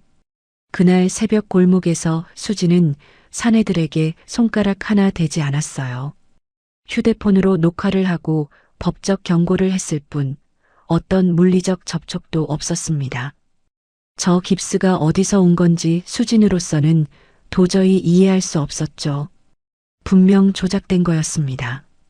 수진은 차분하게 상황을 설명하려 했어요. 대장님, 그날 상황은 제가 녹화한 영상이 있습니다. 제가 과잉 진압을 한 사실은 전혀 없고 오히려 이분들이 무고한 어르신을. 하지만 수진의 말이 채 끝나기도 전에 지구대장이 가차없이 잘라버렸습니다. 임순경, 지금 이게 무슨 망신이야? 지구대장의 얼굴에 더 이상 비굴한 웃음은 없었어요. 대신 수진을 향해 쏘아보는 눈에는 불같은 분노가 타오르고 있었습니다. 하지만 그 분노의 진짜 이유를 수진은 알 수 없었죠. 지구대장이 진짜 두려운 건 수진이 이를 키워서 자신의 비리가 들통날까봐 전전긍긍하는 것이었으니까요. 회장님 자제분들한테 감히 협박을 해? 내가 지금 뭔 짓을 한 건지 알기나 하는 거야? 수진은 할 말이 있었습니다. 영상 증거도 있었고 그날 상황을 정확히 기억하고 있었어요. 하지만 지구대장은 수진에게 입을 열 틈조차 주지 않았습니다. 수진은 도움을 구하듯 주변을 둘러보았어요. 같은 사무실에서 매일 얼굴을 맞대는 동료 경찰들이 가까이에 있었습니다. 하지만 그들 중 단 한 명도 수진과 눈을 마주치지 않았어요. 누구는 컴퓨터 화면에 시선을 고정했고, 누구는 서류 더미를 뒤적이는 척했으며, 누구는 아예 고개를 돌려 창밖을 바라보고 있었습니다. 지구대장의 눈밖에 나면 자기들도 피해를 볼 게 뻔하니까요. 수진은 지구대 한복판에서 사방이 벽으로 막힌 것처럼 완벽하게 고립되어 있었습니다. 바로 그때 지역 유지가 느릿느릿한 걸음으로 지구대장에게 다가갔어요. 그리고 지구대장의 어깨를 툭툭 치며 마치 오랜 친구에게 말하듯 싸늘하게 내뱉었습니다. 서장님과도 이야기가 다 끝났네. 이런 무법천지 경찰이 우리 동네에 있어서야 되겠나? 적당히 사과하고 옷 벗기는 선에서 마무리하지. 그게 서로 좋은 거 아닌가. 옷을 벗기라는 말은 수진의 제복을 벗기라는 뜻이었습니다. 경찰 측에서 쫓아내라는 뜻이었어요. 지구대장은 마치 그 말을 기다렸다는 듯이 수진을 향해 고함을 질렀습니다. 임순경, 들었어? 내가 일으킨 이 소란, 내가 책임져. 당장 저분들께 사죄하고 사표 쓸 준비나 해. 안 그러면 파면까지 가게 만들 테니까 각오해. 사표? 파면? 그 단어들이 수진의 고막을 때린 순간 수진은 숨이 딱 멈추는 것 같았어요. 수진은 억울함에 입술을 꽉 깨물었습니다. 손톱이 손바닥에 파고들 정도로 주먹을 쥐었지만 떨리는 걸 멈출 수가 없었어요. 어금니를 꽉 다물지 않으면 당장이라도 터져 나올 것 같은 울음을 겨우 참아내고 있었습니다. 아버지가 그토록 자랑스러워했던 이 제복. 아버지의 낡은 수첩에 적혀 있던 그 정이라는 글자를 가슴에 품고 입게 된 이 옷이 한순간에 수치와 굴욕의 상징이 되어버린 것만 같았어요. 정당하게 당연한 일을 한 것뿐인데 새벽 골목에서 맞고 있는 어르신을 그냥 지나칠 수 없어서 용기를 낸 것뿐인데 그 결과가 파면이라니요. 수지는 멍하니 자신의 어깨에 달린 계급장을 내려다보았습니다. 작고 소박한 순경 계급장이 형광등 불빛 아래서 희미하게 빛나고 있었어요. 수진이 그토록 갖고 싶었던, 그래서 밤잠을 줄여가며 공부해서 얻어낸 그 작은 금속 조각이 지금 이 순간에는 천근만근의 무게로 어깨를 짓누르고 있었습니다. 로비 한쪽에서 깁스를 한 사내가 동료와 눈짓을 주고받으며 비열하게 웃고 있었어요. 그 웃음소리와 지구대장의 호통이 뒤섞여 수진의 귀를 메웠습니다. 동료들은 여전히 시선을 피하고 있었고 수진은 지구대 한복판에서 완전히 혼자였어요. 수진은 아무 말도 하지 못한 채 차가운 현실의 벽 앞에 서 있었습니다. 어제까지만 해도 떡볶이를 나눠 먹으며 아버지의 정의를 이야기했던 그 따뜻한 시간이 마치 다른 세상의 일처럼 아득하게 느껴졌어요. 수진의 눈에서 한 줄기 눈물이 볼을 타고 소리 없이 흘러내렸지만 수진은 그것조차 닦을 겨를이 없었습니다. 지구대장의 폭언과 깡패들의 비열한 웃음을 뒤로하고 수진은 간신히 사무실 구석으로 몸을 피했습니다. 심장이 터질 것 같았어요. 억울함과 분노와 절망이 한꺼번에 밀려왔고 손이 덜덜 떨려서 주머니 속 휴대폰을 꺼내는 것조차 쉽지 않았습니다. 수진은 떨리는 손가락으로 태윤의 번호를 눌렀어요. 신호가 2번 울리자 태윤의 다정한 목소리가 들려왔습니다. 수진아, 왜? 무슨 일이야? 수진은 그 목소리를 듣는 순간 터져 나올 것 같은 울음을 간신히 삼키며 짧게 내뱉었어요. 태윤 씨, 이번 주 상견례. 나 못 갈 것 같아. 미안해. 뭐? 갑자기 무슨 소리야? 수진아, 무슨 일 있어? 수진아? 태윤의 다급한 목소리가 수화기를 타고 쏟아졌지만 수진은 더 이상 말을 이을 수가 없었습니다. 한마디라도 더 하면 울음이 터질 것 같았어요. 수진은 태윤의 목소리를 끈 듯 통화 종료 버튼을 눌렀습니다. 그 뒤로 태윤에게서 전화가 3번, 4번 울렸지만 수진은 한 번도 받지 않았어요. 받으면 마음이 흔들릴 테니까요. 수진은 휴대폰을 무음으로 바꾸고 주머니 깊숙이 밀어 넣었습니다. 얼마 뒤 수진은 경찰서 현관문을 밀고 밖으로 나왔어요. 한 발짝 내딛는 순간 예고도 없이 하늘에서 차가운 빗줄기가 쏟아져 내렸습니다. 겨울비였어요. 눈도 아니고 비가, 그것도 소나기처럼 굵은 빗방울이 아스팔트를 두들기며 쏟아지고 있었죠. 우산은 사물함 안에 두고 왔지만 수진은 돌아가서 가져올 생각조차 하지 못했어요. 아니, 하지 않았다는 게 맞을 겁니다. 방금 전 그 사무실 안에서 벌어진 일들이 머릿속에서 돌고 또 돌아 다른 건 아무것도 생각할 수가 없었으니까요. 차가운 빗물이 머리카락을 타고 이마를 적시고 목덜미를 지나 등줄기까지 스며들었습니다. 근무복 위에 걸친 얇은 외투는 순식간에 물을 먹어 무겁게 늘어졌어요. 수진은 멈추지 않았습니다. 멈추면 주저앉을 것 같았거든요. 수진은 길 한복판에서 멈춰섰습니다. 빗줄기가 얼굴을 때렸지만 눈을 감지 않았어요. 하늘을 올려다봤습니다. 잿빛 구름 사이로 쏟아지는 겨울비가 수진의 시야를 가득 채웠고 그 사이로 아버지의 얼굴이 어렴풋이 떠올랐다가 빗물에 씻기듯 사라졌어요. 수진아. 멀리서 누군가 수진의 이름을 부르는 소리가 빗소리를 뚫고 들려왔습니다. 처음에는 환청인가 싶었어요. 하지만 소리는 점점 가까워졌고 뒤이어 빗속을 뚫고 달려오는 발소리가 쫓아왔습니다. 태윤이었습니다. 커다란 검은 우산을 한 손에 들고 다른 손으로는 외투 자락을 움켜쥔 채 전력으로 달려오고 있었어요. 수진의 전화를 받고 불안한 마음에 바로 차를 몰고 지구대 근처까지 온 거였습니다. 수진 앞에 도착한 태윤은 숨을 몰아쉬며 우산을 수진 쪽으로 기울였어요. 빗물이 태윤의 한쪽 어깨를 적시기 시작했지만 태윤은 신경 쓰지 않았습니다. 젖은 수진의 어깨를 양손으로 감싸 안으며 다급하게 물었어요. 수진아, 왜 비를 다 맞고 있어? 전화도 안 받고. 대체 무슨 일이야? 얼굴이 왜 이래? 태윤의 걱정스러운 목소리가 귓가에 닿는 순간 수진의 눈 안쪽에서 뜨거운 것이 차올랐어요. 참아왔던 눈물이 터져 나올 것 같았습니다. 하지만 수진은 울지 않았어요. 울 수 없었습니다. 울면 마음이 약해질 테고 마음이 약해지면 지금 해야 할 말을 하지 못할 테니까요.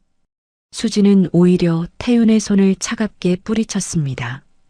태윤 씨, 우리 결혼 다시 생각해요. 태윤의 표정이 굳었습니다. 우산을 쥔 손이 미세하게 떨렸어요. 뭐, 갑자기 무슨 소리야? 이번 주 상견례도 취소해줘요. 수진의 목소리는 단호했지만 그 단호함 뒤에 숨겨진 떨림을 태윤은 놓치지 않았어요. 수진은 태윤의 얼굴을 차마 바라보지 못한 채 시선을 바닥에 고정했습니다. 빗물에 젖은 아스팔트 위로 수진의 신발 끝에서 물이 흘러내리고 있었어요. 나 경찰 잘릴지도 몰라요. 수진의 입에서 터져나온 첫 마디가 그것이었습니다. 오늘 지구대에서 사표 쓰라는 소리 들었어요. 아니, 파면까지 갈 수 있다고 했어요. 제가 잘못한 것도 아닌데 억울한 일을 당해도 힘이 없으니까 그냥 당하고 있어야 하는 게 내 처지예요. 수지는 주먹을 꽉 쥐며 말을 이어갔어요. 빗물인지 눈물인지 모를 액체가 뺨을 타고 흘러내렸지만 수지는 닥지 않았습니다. 나 하나 건사하기도 힘들어요. 통장에 돈은 없고 매달 동생 병원비에 약값에 허덕이고 빚은 줄어들 생각을 안 하고 아픈 동생까지 있는데 이런 내가 태윤 씨 곁에 있으면 태윤 씨 인생까지 망칠 거예요. 수진의 목소리가 점점 작아졌어요. 마지막 문장은 거의 중얼거림에 가까웠습니다. 태윤 씨는 좋은 사람 만나야 해요. 나 같은 사람 말고 태윤 씨한테 짐이 안 되는 사람. 태윤 씨가 웃을 수 있게 해주는 사람. 수지는 고개를 돌렸어요. 더 이상 태윤의 얼굴을 보고 있으면 결심이 무너질 것 같았으니까요. 빗속에 서 있는 수진의 뒷모습이 어찌나 쓸쓸한지 마치 세상에서 가장 외로운 사람이 거기 서 있는 것 같았습니다. 하지만 태윤은 물러서지 않았어요. 태윤은 다시 한번 수진의 떨리는 어깨를 양손으로 꽉 부여잡았습니다. 수진이 뿌리치려 했지만 태윤의 손은 단단했어요. 수진을 절대 놓지 않겠다는 의지가 그 소나기에 그대로 담겨 있었습니다. 임수진. 태윤이 수진의 이름을 불렀어요. 장난기 하나 없는 진지하고 단단한 목소리였습니다. 수진의 어깨를 잡은 태윤의 손에 더 힘이 들어갔어요. 너 나를 그것밖에 안 되는 사람으로 봤어? 수진이 고개를 들었습니다. 태윤의 눈과 마주쳤어요. 빗물에 젖은 태윤의 얼굴 위로 흔들림 없는 눈빛이 수진을 똑바로 바라보고 있었습니다. 그 눈에는 실망도 분노도 없었어요. 오직 수진을 향한 깊고 단단한 마음만이 가득 차 있었습니다. 내가 한 일 절대 잘못된 거 아니야. 내가 알아. 너라면 정의로운 일을 했을 거야. 난 널 믿어. 그게 바로 내가 사랑하는 임수진이야. 태윤의 목소리가 빗소리를 뚫고 또렷하게 울렸어요. 돈이 없으면 같이 벌면 돼. 동생이 아프면 같이 돌보면 돼. 그게 부부지. 뭐가 부부야? 좋을 때만 옆에 있는 게 사랑이야? 힘들 때 옆에 있는 게 사랑이지. 수진의 눈에서 눈물이 쏟아졌습니다. 이번에는 참을 수가 없었어요. 빗물과 뒤섞인 눈물이 턱을 타고 줄줄 흘러내렸지만 수진은 더 이상 고개를 돌리지 않았습니다. 그리고 우리 아버지, 사람 보는 눈 하나는 정확하신 분이야. 내 진심을 알면 오히려 나보다 더 너를 예뻐하실 거야. 나 장담해.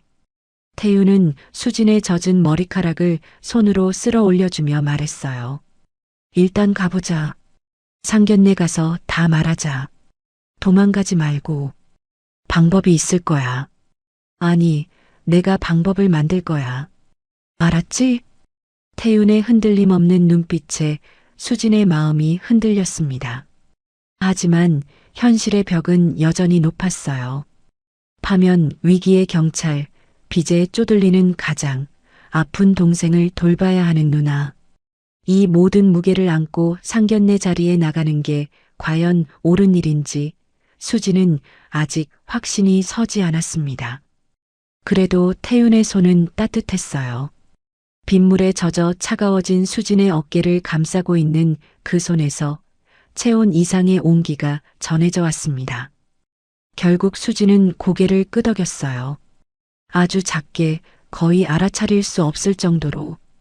태윤은 그 작은 고갯짓 하나에 안도의 숨을 내쉬며 수진의 어깨 위로 우산을 더 깊이 기울였습니다. 두 사람은 빗속을 나란히 걸었어요. 태윤의 우산 아래서도 수진의 마음은 여전히 폭우가 쏟아지고 있었지만 적어도 물리적으로는 더 이상 비에 젖지 않았습니다. 태윤과 헤어지고 집에 돌아온 수진은 젖은 옷을 벗어 세탁기에 넣고 뜨거운 물로 샤워를 했어요.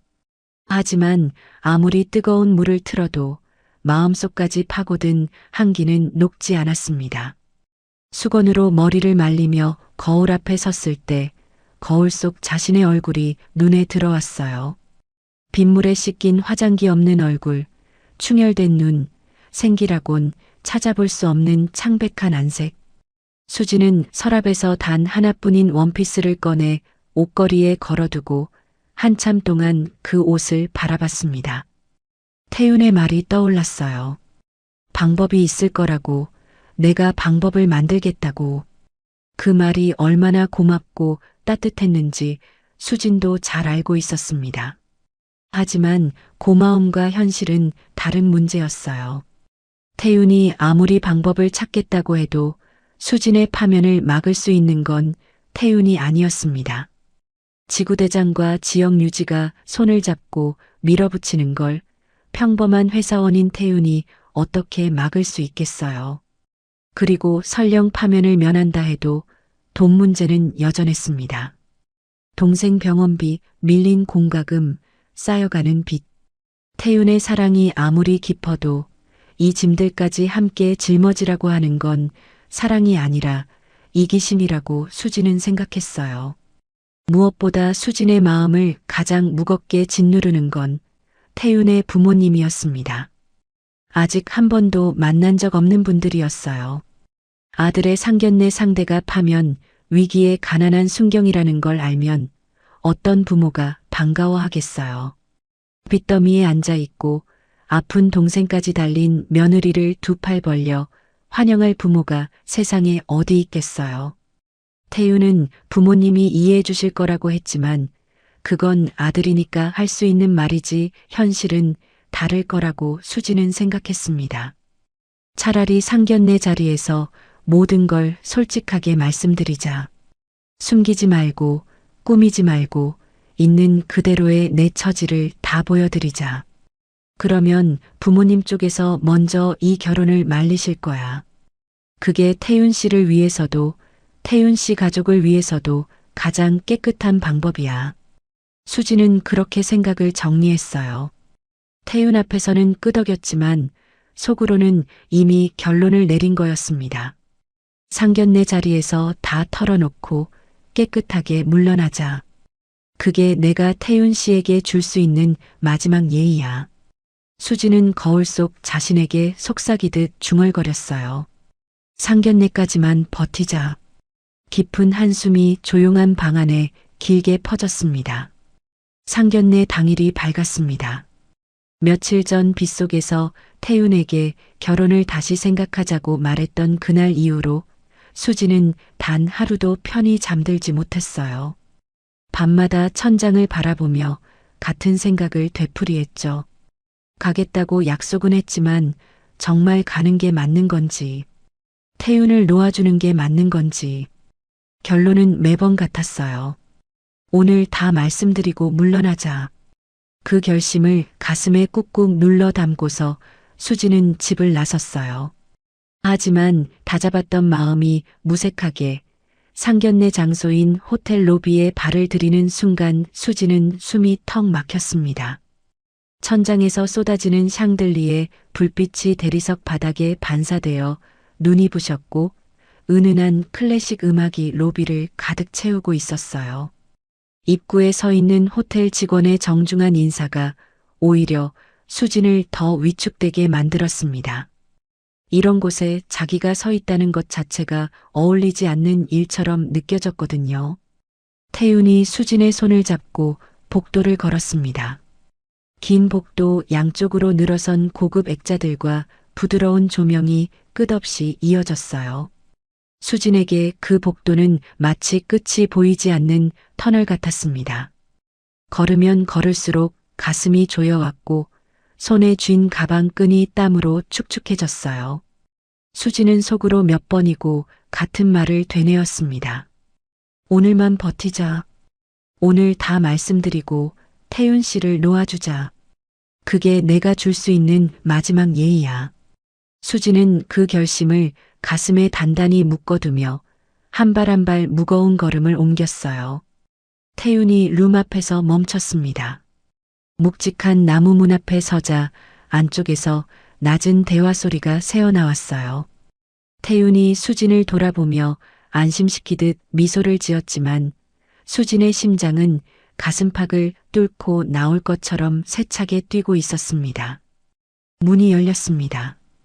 방 안에는 정갈하게 차려진 테이블이 있었고 그 너머 상석 쪽에 두 분이 나란히 앉아 계셨어요. 태윤의 부모님이었습니다. 어머니는 단아한 한복을 입고 계셨고 아버지는 깔끔한 남색 수트를 차려입은 채 찻잔을 들고 계셨죠. 방 안가득 은은한 차 향기가 퍼져 있었고 테이블 위에는 고급스러운 닭이 세트가 정갈하게 놓여 있었습니다. 수지는 차마 고개를 들 수가 없었어요. 시선을 바닥에 고정한 채 허리를 깊이 숙여 인사했습니다. 안녕하십니까? 임수진입니다. 목소리가 떨렸어요. 아무리 단단히 마음먹고 왔어도 이 자리에서 자기 소개를 하는 것만으로도 목이 메어 올랐습니다. 이제 곧 이분들 앞에서 자신의 처지를 모두 털어놓고 결혼을 포기하겠다고 말해야 한다는 생각에 다리가 후들거렸어요. 수진아, 고개 좀 들어봐. 태윤이 조용히 속삭였습니다. 수진은 간신히, 정말 간신히 고개를 들었어요. 시선이 테이블 위에 찻잔을 지나고 수투의 소매자락을 지나고 마침내 상석에 앉은 중년 신사의 얼굴에 닿았습니다. 그 순간이었어요. 수진의 눈동자가 사정없이 흔들렸습니다. 깔끔한 남색 수트를 입고 은퇴 안경 너머로 온화한 눈빛을 보내고 있는 그 중년 신사. 낡은 점퍼 대신 몸에 꼭 맞는 고급 옷을 입고 있었지만 그 눈빛은 수진이 절대 잊을 수 없는 것이었어요.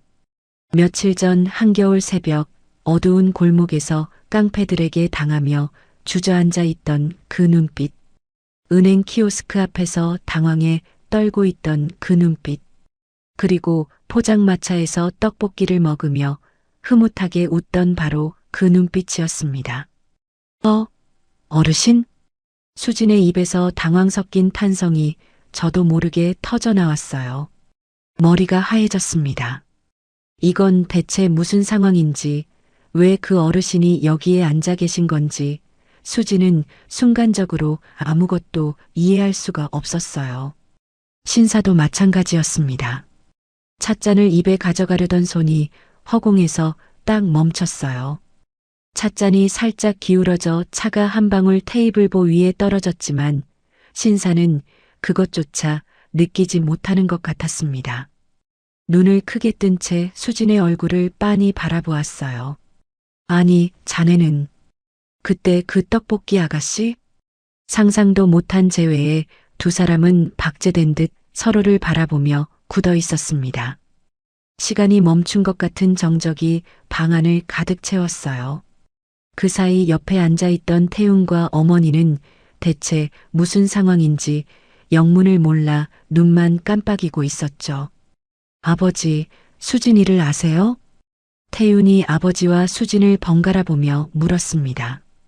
그 질문에 신사는 그제야 정신이 돌아온 듯 찻잔을 테이블 위에 내려놓으며 자리에서 벌떡 일어났어요. 그리고는 걸걸하게 웃음을 터뜨렸습니다. 세상에 이런 인연이 있나? 하하하. 신사의 웃음이 방 안을 가득 채웠어요. 아까까지 정갈하고 조용하던 상견례 분위기가 순식간에 뒤집어졌습니다. 신사는 테이블을 돌아 수진 쪽으로 다가오며 두 손을 활짝 벌렸어요. 이 아가씨가 바로 내가 말했던 그날 새벽에 내 목숨을 구해주고 택시비까지 쥐어준 그 은인이라네. 태윤아, 내가 데려온 여자가 바로 이 아가씨야. 태윤의 눈이 커졌습니다. 어머니도 놀란 표정으로 입에 손을 가져다 댔어요. 아버님이 말씀하시던 그분이 수진이었어요? 그렇다니까. 골목에서 불량배들한테 당하고 있던 나를 구해준 것도, 은행에서 기계 앞에 쩔쩔매는 나를 도와준 것도 전부 이 아가씨야. 세상에 떡볶이까지 같이 먹었다니까. 신사의 흥분한 목소리에 태우는 믿기 어렵다는 표정으로 수진을 바라보았어요. 수진은 아직도 멍한 표정으로 서 있었습니다. 현실감이 없었어요. 며칠 전 포장마차에서 따뜻하게 떡볶이를 나눠 먹던 그 소박한 어르신이 태윤의 아버지라니. 수진의 머릿속에서 지난 며칠간의 기억들이 빠르게 되감기되었습니다. 골목에서 부축해 일으켜 세워드리던 순간, 택시비를 드리며 거짓말을 하던 순간, 키오스크를 도와드리던 순간, 나란히 앉아 떡볶이를 먹던 순간, 그 모든 장면 속의 어르신이 지금 눈앞에서 수트를 빳빳하게 차려입고 자기를 은인이라 부르며 서 계셨어요. 어머니는 자리에서 일어나 수진의 손을 맞잡으며 눈시울을 적셨습니다. 아이고, 이게 정말이에요? 우리 영감이 그날 집에 와서 얼마나 고마워하셨는지 몰라요. 젊은 아가씨가 자기 택시비까지 쥐어주고 갔다면서 이름도 못 물어봤다고 얼마나 안타까워하셨는지. 방 안의 공기가 순식간에 바뀌었습니다. 아까까지 팽팽하게 얼어있던 긴장감이 사라지고 그 자리를 뜨거운 전율이 채웠어요. 태윤은 감격한 표정으로 수진의 등을 가볍게 다독였고 신사는 연신 세상에 이런 인연이를 반복하며 웃음을 멈추지 못했습니다. 하지만 반가움의 물결이 지나간 자리에 수진의 가슴 안쪽에서는 날카로운 통증이 번지기 시작했어요. 자신을 은인이라 부르며 이토록 환하게 웃고 계시는 이 따뜻한 어르신. 방금 전까지 자기를 반갑게 맞아주시던 그 진심 어린 눈빛. 그 앞에서 이제 수진은 자신의 초라하고 비참한 현실을 모두 털어놓아야 했습니다. 돈이 없다는 것, 빚이 있다는 것, 아픈 동생을 돌봐야 한다는 것, 그리고 지금 직장에서 쫓겨날 위기에 처해 있다는 것까지. 아까 빗속에서 태윤에게 했던 말이 떠올랐어요. 이런 내가 태윤 씨 곁에 있으면 태윤 씨 인생까지 망칠 거예요. 그 말을 지금 이 자리에서 이분들 앞에 다시 해야 한다고 생각하니 가슴이 쥐어짜이듯 아팠습니다. 도망치듯 물러나려 했던 결심이 오히려 더 견디기 힘든 고통이 되어 수진의 숨을 턱 막히게 했어요. 차라리 이분이 모르는 분이었다면 인사만 하고 깔끔하게 물러날 수 있었을 겁니다. 하지만 골목에서 자신의 손을 잡아주었던 바로 그 은인이 떡볶이를 먹으며 장하다고 칭찬해 주셨던 바로 그 어르신이 시아버지라니. 이 기적 같은 인연 앞에서 도망치는 것이 은혜를 베풀어 주신 분의 얼굴에 먹칠을 하는 것 같아서 수지는 한 발짝도 움직일 수가 없었어요. 수지는 꽉 담은 입술 사이로 떨리는 숨을 내쉬었습니다. 손에 쥔 가방 끈이 땀에 젖어 미끄러웠고 무릎은 후들거리고 있었어요.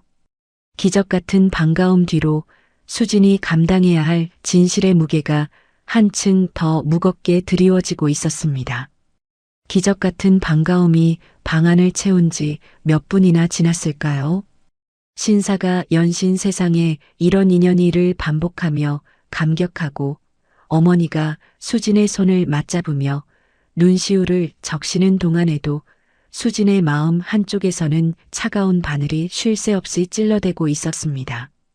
수진은 떨리는 다리를 붙잡고 자리에서 천천히 일어섰습니다. 방 안의 분위기가 달라졌어요.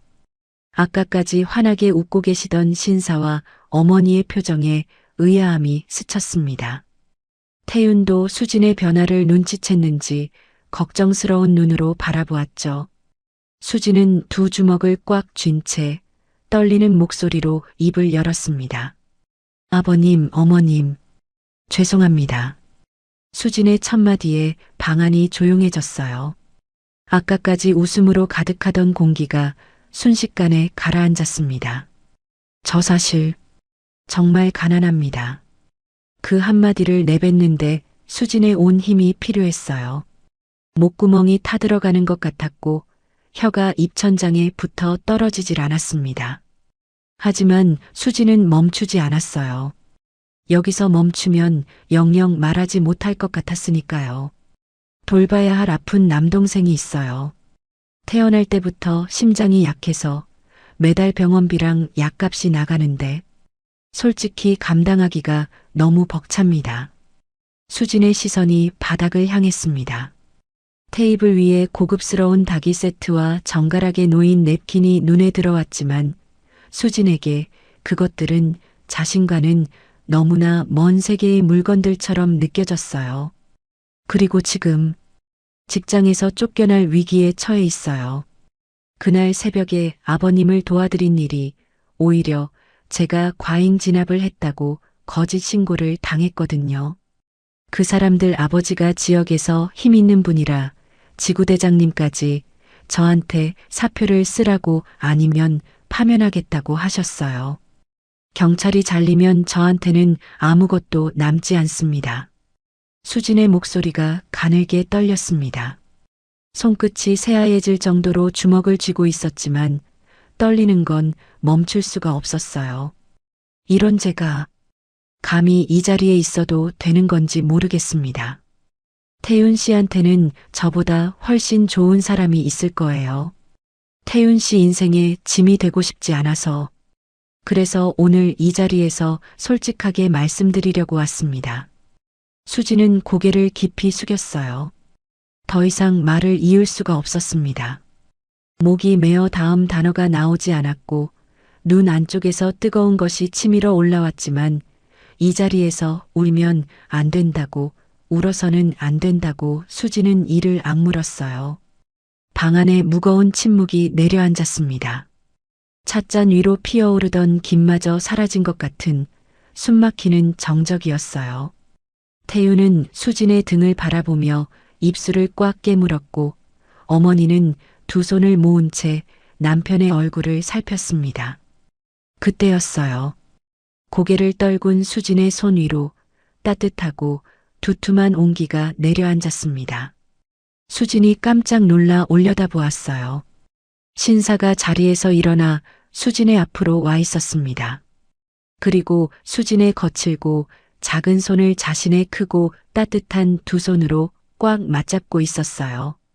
며칠 전 골목에서 수진이 노인의 손바닥 위에 10,000원짜리 지폐를 올려놓고 감싸 덮었던 것처럼 지금은 신사가 수진의 손을 그렇게 감싸쥐고 있었습니다. 그게 무슨 소리냐? 신사의 목소리는 낮았지만 단단했어요. 떨림 하나 없는 흔들리지 않는 목소리였습니다. 내가 그날 보여준 그 귀한 마음, 그게 우리 집에 오는 건 축복이란다. 수진이 고개를 들었어요. 신사의 눈과 마주쳤습니다. 그 눈에는 동정도 안쓰러움도 아닌 오직 깊은 존경과 감사가 담겨 있었어요. 가난이 무슨 죄라고 고개를 숙여? 돈이 없는 게 부끄러운 일이야? 아니지. 부끄러운 건 돈 앞에서 양심을 파는 거고 힘 앞에서 고개를 숙이는 거야. 넌 그 어느 것도 하지 않았어. 신사는 수진의 손을 더 꼭 쥐었습니다. 새벽에 맞고 있는 노인을 보고도 못 본 척 지나가는 게 보통 사람이야. 그런데 넌 위험한 줄 알면서도 나섰고 가진 것 없는 주머니에서 마지막 돈까지 꺼내서 내 손에 쥐어줬어. 너 같은 아이가 내 며느리가 된다니 내가 오히려 영광이구나. 신사의 마지막 한마디에 수진의 참아왔던 눈물이 눈꺼풀을 넘었어요. 한 줄기가 볼을 타고 흘러내리자 뒤이어 멈출 수 없는 눈물이 줄줄이 쏟아졌습니다. 옆에 있던 어머니도 자리에서 일어나 수진의 어깨를 따뜻하게 감싸 안았어요. 수진 씨, 우리 남편을 구해준 분이 바로 수진 씨였다니. 우린 정말 복받은 거예요. 고마워요. 정말 고마워. 어머니의 품에서 수진은 더 이상 참지 못하고 소리 없이 흐느꼈습니다. 오늘 이 자리에서 단칼에 거절당할 줄 알았어요. 가난하다는 이유로, 빚이 있다는 이유로, 직장에서 잘릴 위기라는 이유로 냉정하게 돌려보내질 줄 알았죠. 그런데 돌아온 건 거절이 아니라 축복이라는 한마디였어요. 수진이 그토록 무겁게 짊어지고 온 짐들을 이분들은 아무것도 아니라는 듯 가볍게 받아주셨습니다. 바로 그때였어요. 눈물이 왈칵 쏟아지는 가운데 수진의 가방 안에서 요란한 벨소리가 울렸습니다. 정갈한 상견례 자리에 전혀 어울리지 않는 날카롭고 시끄러운 소리였죠. 수진은 얼른 눈물을 닦으며 가방을 뒤졌어요. 휴대폰 화면에 뜬 이름을 확인하는 순간 수진의 표정이 돌처럼 굳었습니다. 지구대장. 수진의 손이 반사적으로 통화 거절 버튼 쪽으로 향했어요. 이 자리에서 이 전화를 받을 수는 없었습니다. 하지만 수진이 버튼을 누르기도 전에 신사의 낮은 목소리가 들렸어요. 받아라. 수진이 고개를 들었습니다. 신사의 얼굴에서 아까까지의 따뜻한 미소가 사라져 있었어요. 대신 그 자리를 채운 건 포장마차에서도 골목에서도 한 번도 본 적 없는 서슬 퍼런 눈빛이었습니다. 스피커폰으로 받아. 신사의 목소리는 조용했지만 그 안에 담긴 무게감은 방 안의 공기를 통째로 눌러버릴 것 같았어요. 수지는 영문을 모른 채 떨리는 손으로 통화 버튼을 누르고 스피커폰을 켰습니다. 비. 전화가 연결되자마자 지구대장의 고함이 룸 안을 가득 채웠습니다. 임수진, 너 아직도 정신 못 차렸어? 그 목소리에 수진의 어깨가 움츠러들었어요. 태윤의 얼굴이 일순간 굳어졌고 어머니는 놀란 표정으로 휴대폰을 바라보았습니다. 당장 기어와서 회장님 앞에 무릎 안 꿇어? 내가 오늘 안에 해결하라고 했지? 오늘 해 안에 안 오면 내 경찰 인생은 여기서 끝이야. 알아? 끝이라고. 지구대장의 목소리는 거의 광기에 가까웠어요. 한 사람의 인생을 좌지우지하는 말을 아무렇지도 않게 내뱉는 그 잔인함이 스피커를 통해 고스란히 방 안에 퍼져나갔습니다. 수진의 얼굴이 하얗게 질려갔어요. 아까 어렵게 꺼냈던 용기가 그 고함 한 번에 산산조각이 나는 것 같았습니다. 내가 뭔데 회장님 자제분들한테 대들어? 내까짓 게 뭔데? 사표 안 쓸 거면 파면 처리할 테니까 각오해. 알아들었어? 수지는 입술을 꽉 깨물었어요. 이 사람들 앞에서, 이 따뜻한 분들 앞에서 이런 소리를 듣고 있다는 것 자체가 수치스러웠습니다.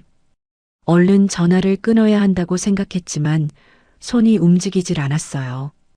온몸이 얼어붙은 것처럼 굳어버렸습니다. 바로 그 순간이었어요. 신사의 손이 수진의 휴대폰을 낚아채듯 가져갔습니다. 아까까지 수진의 손을 따뜻하게 감싸주던 그 손이었지만 지금은 전혀 다른 힘이 실려 있었어요. 신사는 휴대폰을 귀에 가져다 대고 낮고 묵직한 목소리로 한마디 한마디 또박또박 내뱉었습니다. 나 김준택이다. 전직 검찰총장 김준택. 그 이름 석자가 스피커폰을 통해 울려 퍼지는 순간 수화기 너머에서는 숨소리조차 들리지 않는 완벽한 정막이 흘렀습니다. 아까까지 목청을 높여 수진을 짓밟으려 했던 그 거친 목소리가 흔적도 없이 사라져버린 거예요. 방 안의 공기가 얼어붙었어요. 떡볶이를 먹으며 흐뭇하게 웃던 소탈한 어르신은 온데간데 없이 사라지고 그 자리에 서 있는 건 완전히 다른 사람이었습니다. 등을 곧게 세우고 턱을 살짝 치켜든 채 서슬 퍼런 눈빛으로 허공을 응시하는 그 모습에서는 수십 년간 법의 최전선에서 불의와 싸워온 사람만이 가질 수 있는 압도적인 카리스마가 뿜어져 나왔어요. 자네가 지금 파면시키겠다고 협박하는 그 순경이 내 목숨을 구한 은인이야. 수화기 너머에서 숨소리가 뚝 끊겼습니다. 그리고 내 며느리지. 신사의 목소리는 고함이 아니었어요. 오히려 아까 지구대장이 지른 고함보다 훨씬 낮고 조용했습니다. 하지만 그 조용함 속에 담긴 무게는 어떤 고함보다도 무거웠어요. 그날 현장의 증인이 바로 나인데 자네 지금 제정신인가? 그날 새벽에 무고한 노인을 폭행하고 금품을 갈취한 자들을 제압한 게 과잉 진압이야? 증거 영상까지 있는 정당한 법 집행을 가지고 파면 운운하는 게 지구대장이 할 일인가? 신사의 말 한마디 한마디가 칼날처럼 날카로웠습니다. 스피커폰을 통해 흘러나오는 그 묵직한 음성에 방 안에 있던 모든 사람이 숨을 죽였어요. 태유는 처음 보는 아버지의 모습에 눈이 커져 있었고 어머니는 담담한 표정으로 남편의 뒷모습을 지켜보고 있었습니다. 지구대장이라는 사람이 힘있는 집안 눈치 보느라 부하 직원 하나를 제물로 바치는 꼴이라니. 수화기 너머에서 작은 신음 같은 소리가 새어나왔어요. 숨을 들이쉬는 건지 놀라서 헐떡이는 건지 분간이 안 되는 소리였습니다. 내일 아침까지 임수진 순경에 대한 모든 부당한 조치를 원상복구하게.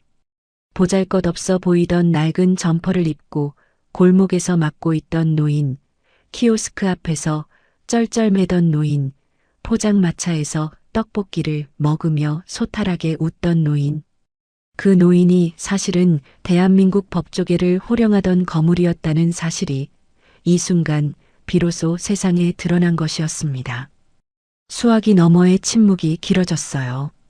한참 뒤에야 지구대장의 목소리가 다시 들렸는데 아까와는 전혀 다른 사람 같았습니다. 광기 어린 고함은 온데간데 없이 사라지고 그 자리를 채운 건 공포에 질려 벌벌 떠는 가느다란 목소리였어요.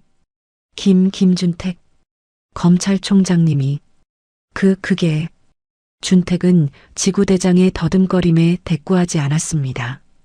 대신 마지막 한마디를 싸늘하게 내려놓았어요. 안 그러면 내가 직접 움직이겠네. 준택은 통화를 끊고 휴대폰을 테이블 위에 조용히 내려놓았습니다. 방 안에 다시 정적이 찾아왔지만 이번 정적은 아까와는 전혀 다른 종류였어요. 아까의 정적이 수진의 고백에 따른 무거운 침묵이었다면 지금의 정적은 폭풍이 지나간 뒤의 고요함이었습니다. 수진은 멍한 표정으로 서 있었어요. 방금 무슨 일이 벌어진 건지 머리로는 이해가 되는데 마음이 따라가지 못했습니다. 며칠 전 자기가 택시비를 들이며 야간 수당 받는 날이라 돈 좀 있거든요라고 거짓말을 했던 바로 그 어르신이 방금 전 전직 검찰총장의 이름으로 자신을 짓밟으려 했던 모든 부당함을 단 한 통의 전화로 무너뜨린 거였어요. 수진의 무릎에서 힘이 빠지려는 순간 태윤이 얼른 수진의 팔을 잡아 부축했습니다. 그리고 준택이 다시 수진 앞으로 와서 아까처럼 따뜻한 미소를 지으며 수진의 손을 잡았어요. 서슬 퍼런 칼날 같던 눈빛은 이미 사라지고 다시 포장마차에서 떡볶이를 먹으며 웃던 소탈한 어르신의 눈빛이 돌아와 있었습니다. 걱정 마라, 수진아. 이제 다 괜찮을 거다. 수진을 옥죄던 부당한 권력의 사슬이 단 한마디에 무너져 내린 순간이었습니다. 그날 이후 상황은 순식간에 역전되었습니다. 법조계에 살아있는 전설이라 불리는 전직 검찰총장 김준택이 직접 목격자로 나서자 그동안 어둠 속에 숨어있던 것들이 하나둘빛 아래로 끌려 나왔어요. 지역 유지와 결탁해 뇌물을 수수하고 수사를 무마해왔던 지구대장의 비리가 낱낱이 드러났습니다. 그뿐만이 아니었어요. 지역 유지의 아들들이 그동안 저질러온 폭행과 갈취, 그리고 그것을 조직적으로 은폐해온 과정까지 전부 수면 위로 올라왔죠. 준택은 은퇴한 몸이었지만 수십 년간 쌓아온 법조계의 인맥과 신뢰는 녹슬지 않았습니다. 감찰 조사가 시작되었고 지구대장은 직위 해제되었어요.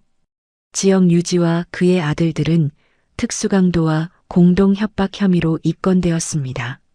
수진에게 사표를 쓰라고 협박하고 무릎을 꿇으라고 고함치던 그들이 이제는 법 앞에 무릎을 꿇어야 하는 처지가 된 거였어요. 수진은 억울한 누명을 완전히 벗었습니다. 오히려 수진의 용감한 행동에 대한 재평가가 이루어졌어요. 지구대 현관에 들어서는 수진을 동료 경찰들이 줄지어 맞이했습니다. 그날 눈치만 보며 시선을 피했던 바로 그 동료들이었어요. 그들은 미안함과 부끄러움이 뒤섞인 얼굴로 하지만 진심을 담아 수진에게 박수를 보냈습니다. 한 선배가 수진 앞에 다가와 고개를 숙였어요. 수진아, 미안하다. 그때 옆에서 한마디라도 해줬어야 하는 건데. 우리가 비겁했어. 수진은 고개를 저으며 웃었습니다. 아니에요, 선배. 다 지난 일인걸요. 그 한마디에 선배의 눈시울이 붉어졌어요. 수진은 그 모습을 보며 이 제복이 자신에게 수치의 상징이 아니라 자부심의 상징이었음을 다시 한번 느꼈습니다. 아버지의 수첩에 적혀있던 정의라는 글자가 틀리지 않았다는 것을 수진은 이 자리에서 온몸으로 확인하고 있었어요. 하지만 준택이 수진에게 준 것은 명예회복만이 아니었습니다. 상견례가 끝나고 며칠 뒤 준택은 수진을 따로 불렀어요. 수진이 그토록 걱정하고 있던 동생 수호의 이야기를 꺼냈습니다. 수진아, 내 동생 수호 말이다. 심장이 안 좋다고 했지? 수진은 놀란 표정으로 고개를 끄덕였어요. 상견례 자리에서 잠깐 언급한 것뿐인데 준택은 그 말을 잊지 않고 있었던 거였습니다. 내가 아는 후배 중에 심장외과 쪽에서 손꼽히는 의사가 있어. 벌써 연락해뒀다. 수호 데리고 한번 가보거라. 수진은 말문이 막혔어요. 동생의 치료를 위해 최고의 의료진을 연결해 주겠다는 말에 수진의 눈에 다시 눈물이 고였습니다. 아버님, 이건 정말 제가 어떻게 이런 은혜를. 준택은 손을 내저으며 수진의 말을 막았어요. 은혜는 무슨 은혜야. 내가 그날 새벽에 보여준 마음, 그게 은혜지. 이제 동생 걱정은 그만하고 내 행복만 생각하거라. 내가 지킨 정의가 헛되지 않았다는 걸 보여주고 싶구나. 준택의 목소리는 다정했지만 단호했어요. 그 말 속에는 단순한 물질적 지원을 넘어서 수진이라는 사람의 가치를 온 마음으로 인정한다는 깊은 존중이 담겨 있었습니다. 준택의 든든한 지원 아래 수호는 무사히 수술을 마쳤어요. 태어날 때부터 약했던 심장이 처음으로 안정적인 박동을 되찾았습니다. 수술 후 회복실에서 눈을 뜬 수호가 수진에게 보낸 첫 문자는 이런 거였어요. 누나, 나 이제 안 아플 것 같아. 고마워, 누나. 수진은 그 문자를 받고 복도 의자에 앉아 한참을 울었습니다. 기쁨의 눈물이었어요. 얼마나 오래 기다려온 순간인지, 얼마나 오래 꿈꿔온 말인지 수진 자신만이 알고 있었죠. 동생의 건강을 위해 청춘을 통째로 바쳤던 그 세월이, 그 지독한 인내의 시간들이 이 짧은 문자 한 통으로 비로소 보상받는 기분이었습니다. 수호가 태어나던 날 수진은 동생의 손을 잡고 병원 현관을 나서며 생각했어요. 이제 더 이상 동생의 희생양이 아니라 자신의 삶을 살 수 있는 사람이 되었다고, 남의 짐을 지는 것이 아니라 자기 자신의 행복을 위해 걸어갈 수 있는 길이 비로소 열렸다고. 그리고 시간이 흘렀습니다. 겨울이 지나고 봄이 왔어요. 그 봄의 어느 화창한 날 수진은 빳빳한 제복 대신 눈부시게 하얀 웨딩드레스를 입고 거울 앞에 섰습니다. 거울 속의 수진은 몇 달 전 빗물에 젖은 채 길 한복판에서 멈춰 서 있던 그 여자와는 완전히 다른 사람이었어요. 생기 있는 눈빛, 부드러운 미소, 그리고 가슴속 가득 차오르는 행복. 수지는 거울 속 자신을 보며 조용히 미소 지었습니다. 화려한 예식장 안이 하객들의 웅성거림으로 가득 찼어요. 수진이 버질로드 입구에 서자 가장 먼저 눈에 들어온 건 상석 맨 앞줄에 앉아 흐뭇한 미소를 짓고 있는 시아버지 준택의 모습이었습니다. 낡은 점퍼 대신 단정한 정장을 차려입고 며느리의 가장 빛나는 날을 지켜보는 그 눈빛에는 아버지의 사랑이 가득했어요. 그 옆에는 시어머니가 눈물을 글썽이며 앉아 계셨고, 그리고 버질로드 끝에서 태윤이 수진을 바라보고 있었습니다. 빗속에서 임수진, 너 나를 그것밖에 안 되는 사람으로 봤어? 라고 외치며 수진을 놓지 않았던 바로 그 남자. 태윤은 수진이 한 발 한 발 다가올 때마다 점점 눈시울이 붉어졌지만 끝내 환하게 웃었습니다. 수진은 버질로드를 걸으며 지난날의 그 어두운 골목을 떠올렸어요. 한겨울 새벽 칠흑 같은 어둠 속에서 칼바람을 맞으며 맞닥뜨린 그 순간 위험에 처한 어르신을 보고 못 본 척 지나갈 수도 있었습니다. 식어버린 도시락을 들고 집에 가서 따뜻한 이불 속으로 들어가면 그만이었어요. 그게 보통의 선택이었을 겁니다. 하지만 수지는 멈춰섰죠. 비닐봉지를 바닥에 내려놓고 어둠 속으로 걸어 들어갔어요. 그 짧은 용기가, 그날 새벽의 그 한 걸음이 지금 이 자리에 수진을 만든 거였습니다. 그날 수진이 노인의 손바닥 위에 올려놓은 것은 단순한 10,000원짜리 지폐 2장이 아니었어요. 타인의 상처를 그냥 지나치지 못하는 따뜻한 마음, 자기가 가진 것이 없어도 나눌 줄 아는 진심, 그리고 아버지에게 물려받은 정이라는 이름의 작은 불꽃이었습니다.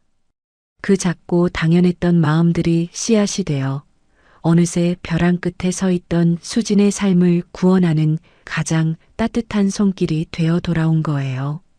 수진은 태윤의 손을 꼭 잡았습니다.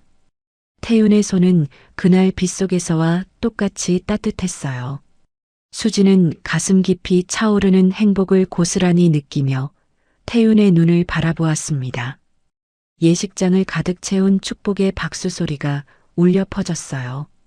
앞줄에서 시아버지 준택이 힘껏 박수를 치고 있었고 그 옆에서 시어머니가 눈물을 닦으며 웃고 있었습니다. 건강을 되찾은 수호도 객석 한쪽에서 환하게 웃으며 누나의 가장 빛나는 순간을 지켜보고 있었어요. 타인에게 건넨 아주 작은 온기가 결국 내 인생의 가장 추운 계절을 녹여주는 기적이 된다. 수지는 이 소중한 한 문장을 가슴에 깊이 새기며 태윤과 함께 눈부신 미래를 향해 첫 발을 내디뎠습니다. 오늘도 시청해주신 여러분, 감사합니다. 오늘 이야기는 새벽 골목에서 우연히 마주친 한 노인과 젊은 경찰관의 인연으로 시작되었어요. 누군가의 고통 앞에서 외면하지 않았던 단 한 번의 용기가 두 사람의 인생을 송두리째 바꿔놓았죠. 세상이 아무리 차갑고 불공평해도 진심으로 건넨 손길은 반드시 돌아온다는 것을 수진과 준택 어르신이 보여주었습니다. 오늘의 이야기가 공감되셨다면 구독과 좋아요를 눌러주세요. 그리고 주인공들을 위한 응원의 댓글도 부탁드리겠습니다. 여러분의 하루하루가 조금 더 따뜻해지기를 진심으로 바라면서 지금까지 인생나날이었습니다.